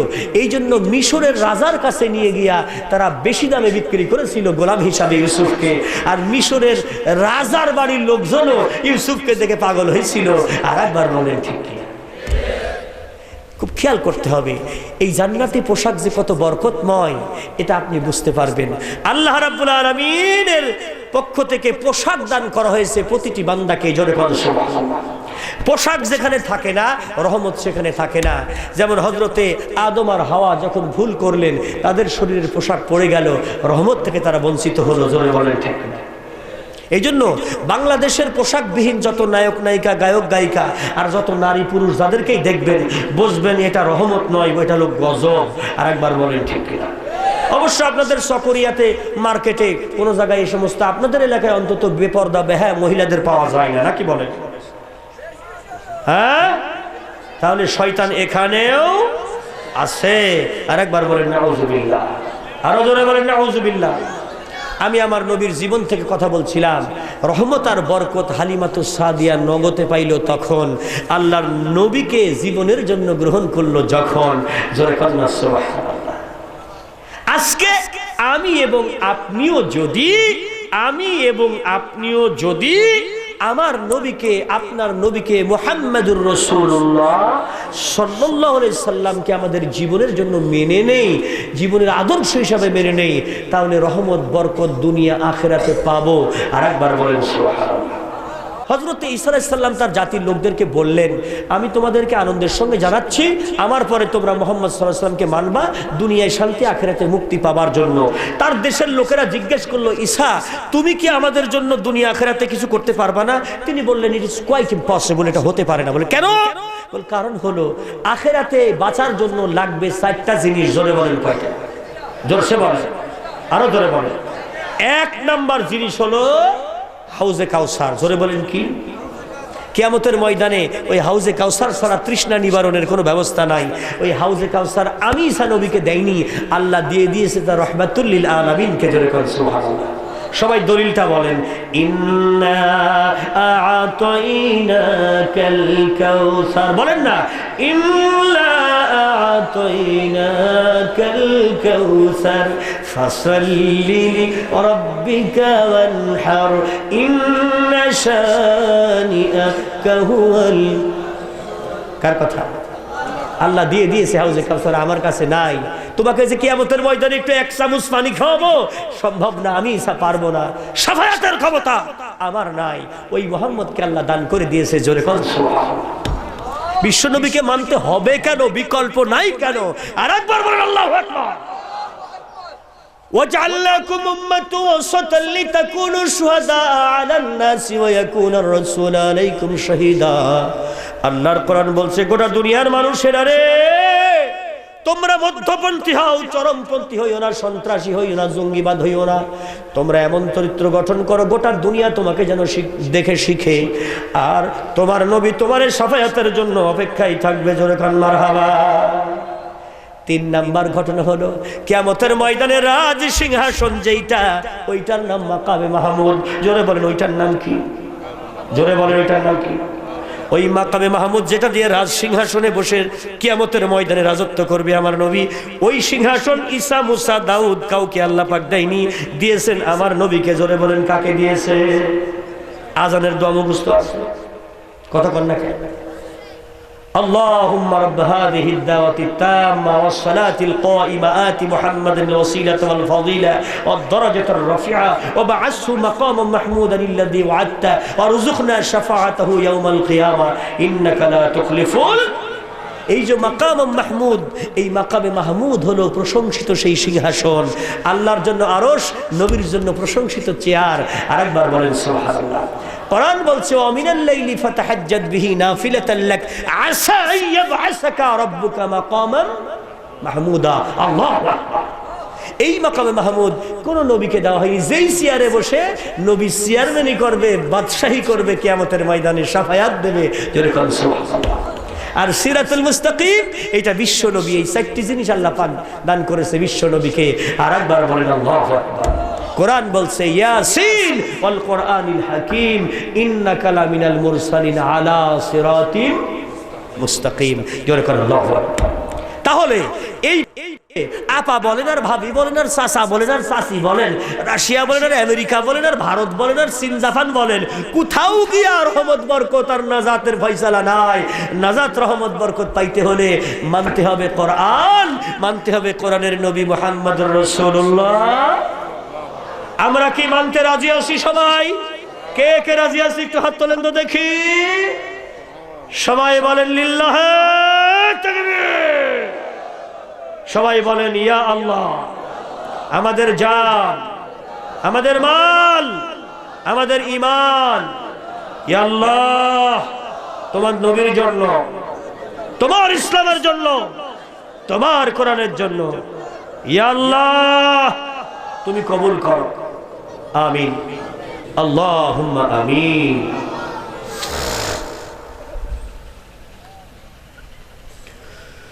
اللهم أنت السلام ومنك السلام، حينا ربنا بالسلام وادخلنا الجنة دارك دار السلام، تباركت ربنا وتعاليت يا ذا الجلال والإكرام.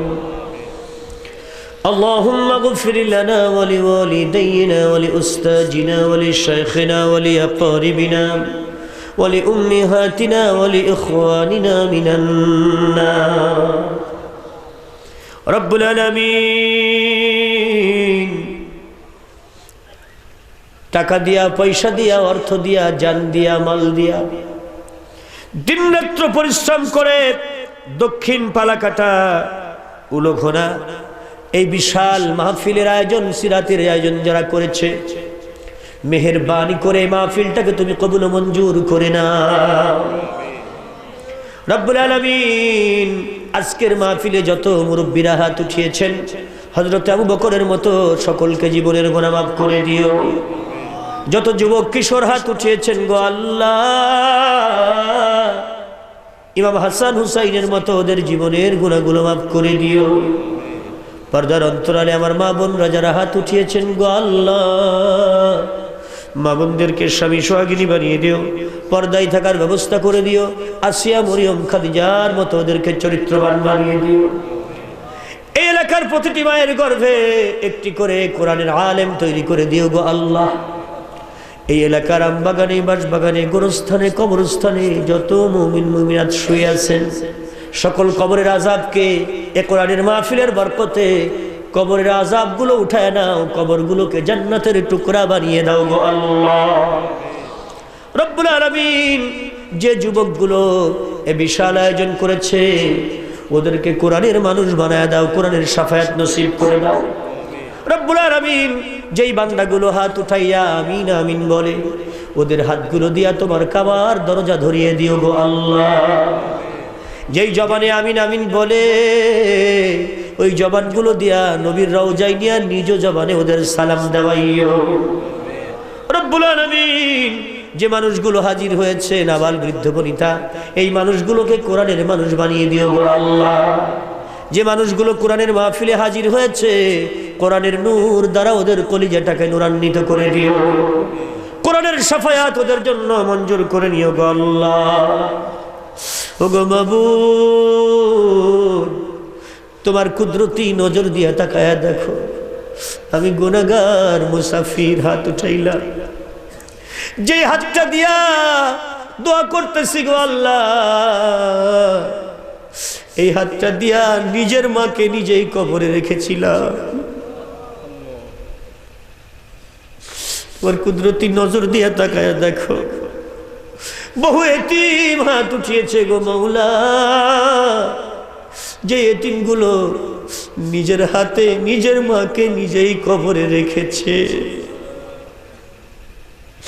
এমন বেটা তোমার দরবারে হাত উঠিয়েছে। বাড়ির সব আছে, অনেকের মা নাই রে মাওলা। গভীর রাত্রে বাড়িতে যাই, যখন বাড়িতে যাইতাম 3টা বাজে 4টা বাজে, সবাই ঘুমাই, মা তো ঘুমাইতো না। মাহমুদ রে,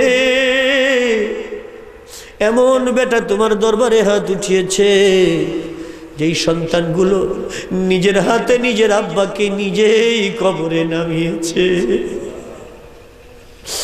এতিমের দোয়া তুমি কবুল করো রে আল্লাহ। আব্বা আম্মার কবরে আর কষ্ট দিও না। ওগো মাবুদ, আমাদের আব্বা আম্মা যারা কবরে চলে গেছে, কবরগুলো জান্নাতের টুকরা বানায়া দাও। এখনো যারা বেঁচে আছেন হায়াতে তৈবা শেফায়ে আজিলা দান করে দাও। রব্বির রহমহুমা কামা রব্বায়ানি সগীরা, রব্বির রহমহুমা কামা রব্বায়ানি সগীরা, রব্বির রহমহুমা কামা রব্বায়ানি সগীরা। রব্বুল আলামিন, আমাদের সন্তানগুলো তুমি হেফাজত করো, আমাদের স্ত্রীদেরকে তুমি হেফাজত করো, আমাদের যুবক ছেলেদেরকে তুমি হেফাজত করো। ওগো রব্বুল আলামিন, দেশের জন্য যারা জীবন দিয়েছে এই জমিনে, তাদেরকে শহীদ হিসাবে কবুল করে নিও গো আল্লাহ। কোরআনের জন্য যারা জীবন দিয়েছে, আমির হামজার সঙ্গে ওদের জান্নাতুল ফেরদাউসের মেহমান বানাইও। ওগো মাবুদ, জনাব রফিকুল আলম সাহেবের পিতা মরহুম জি জালাল আহমদ সাহেব, পিতা জামাল আহমদ সাহেব, এর জন্য দোয়া চাওয়া হয়েছে। আল্লাহ মেহেরবানি করে তাদেরকে তুমি হেফাজত করো, হায়াতে তৈবা শেফায়ে আজিলা দান করে দাও গো আল্লাহ। জালাল আহমেদ সাহেব দুনিয়া থেকে চলে গেছে, আল্লাহ তার কবরখানাকে জান্নাতুর টুকরা বানিয়ে দিও গো আল্লাহ। যে যেভাবেই কোরআনের এই মাহফিলটাকে সহযোগিতা করেছে, মেহেরবানি করে এর ওসিলায় আজকের কোরআনের মাহফিলের প্রতিটি মানুষকে জীবনের গোনা মাপ দিয়া মাসুম বানাইয়া তারপরে বাড়িতে নিও গো আল্লাহ। রব্বুল আলামিন, এই কোরআনের মাহফিলের বহু সদস্য রয়েছে, অনেকের আফত বিপদ মুসিবত, মেহেরবানি করে ঋণগ্রস্তদেরকে ঋণ পরিশোধের ক্ষমতা দাও, অসুস্থদেরকে অসুস্থ থেকে মুক্তি দিয়া দাও, সমস্যাগ্রস্ত মানুষদের সমস্ত সমস্যা থেকে তুমি তাকে হেফাজত করো। কোরআনের মাহফিল থেকে বাড়ি যাওয়ার আগেই জীবনের গোনা মাপ দিয়া বাড়িতে নিও গো আল্লাহ। وصلى الله تعالى على خير خلقه ونور عرشه بجود سبحان ربك رب العزة عما يصفون سلام على المرسلين। রব্বুল আলামিন, প্রবাসী অনেক মানুষেরা রয়েছেন গো আল্লাহ, দূর দেশ থেকে কোরআনের এই মাহফিলের দোয়ার আকাঙ্ক্ষী হইয়া তারা বসে থাকে। মেহেরবানি করে বিদেশের মাটিতে তাদের জানমাল হেফাজত করিও। কর্মশেষে মায়ের সন্তান মায়ের বুকে সহি সালামতে দেশের মাটিতে ফিরে আইনু গো আল্লাহ। কোরআনের নূর, কোরআনের রহমত বরকত তাদের উপরে তুমি বর্ষণ করো। সাল্লাল্লাহু তাআলা আলা খায়রি খালকিহি ওয়া নূরি আরশিহি বিজুদি সুবহান রাব্বিকা রাব্বিল ইজ্জাতি আম্মা ইয়াসিফুন ওয়া সালামুন আলাল মুরসালিন ওয়ালহামদুলিল্লাহি রাব্বিল আলামিন। লা ইলাহা ইল্লাল্লাহু মুহাম্মাদুর রাসূলুল্লাহ। প্রযোজনায় আলহেরা ইসলামিক সেন্টার, ৪০ শাহী জামে মসজিদ মার্কেট, আন্দরকিল্লা, চট্টগ্রাম। মাহফিল, ইসলামী সঙ্গীত, তেলাওয়াত, সভা, সেমিনার, ভিডিও ধারণ, বিজ্ঞাপন, ইন্টারনেটে প্রচার ও বাজারজাতের জন্য যোগাযোগ করুন 019172148443। শব্দ ধারণ আলহেরা সাউন্ড সিস্টেম, ধারা বর্ণনায় এম এন জুবাইর।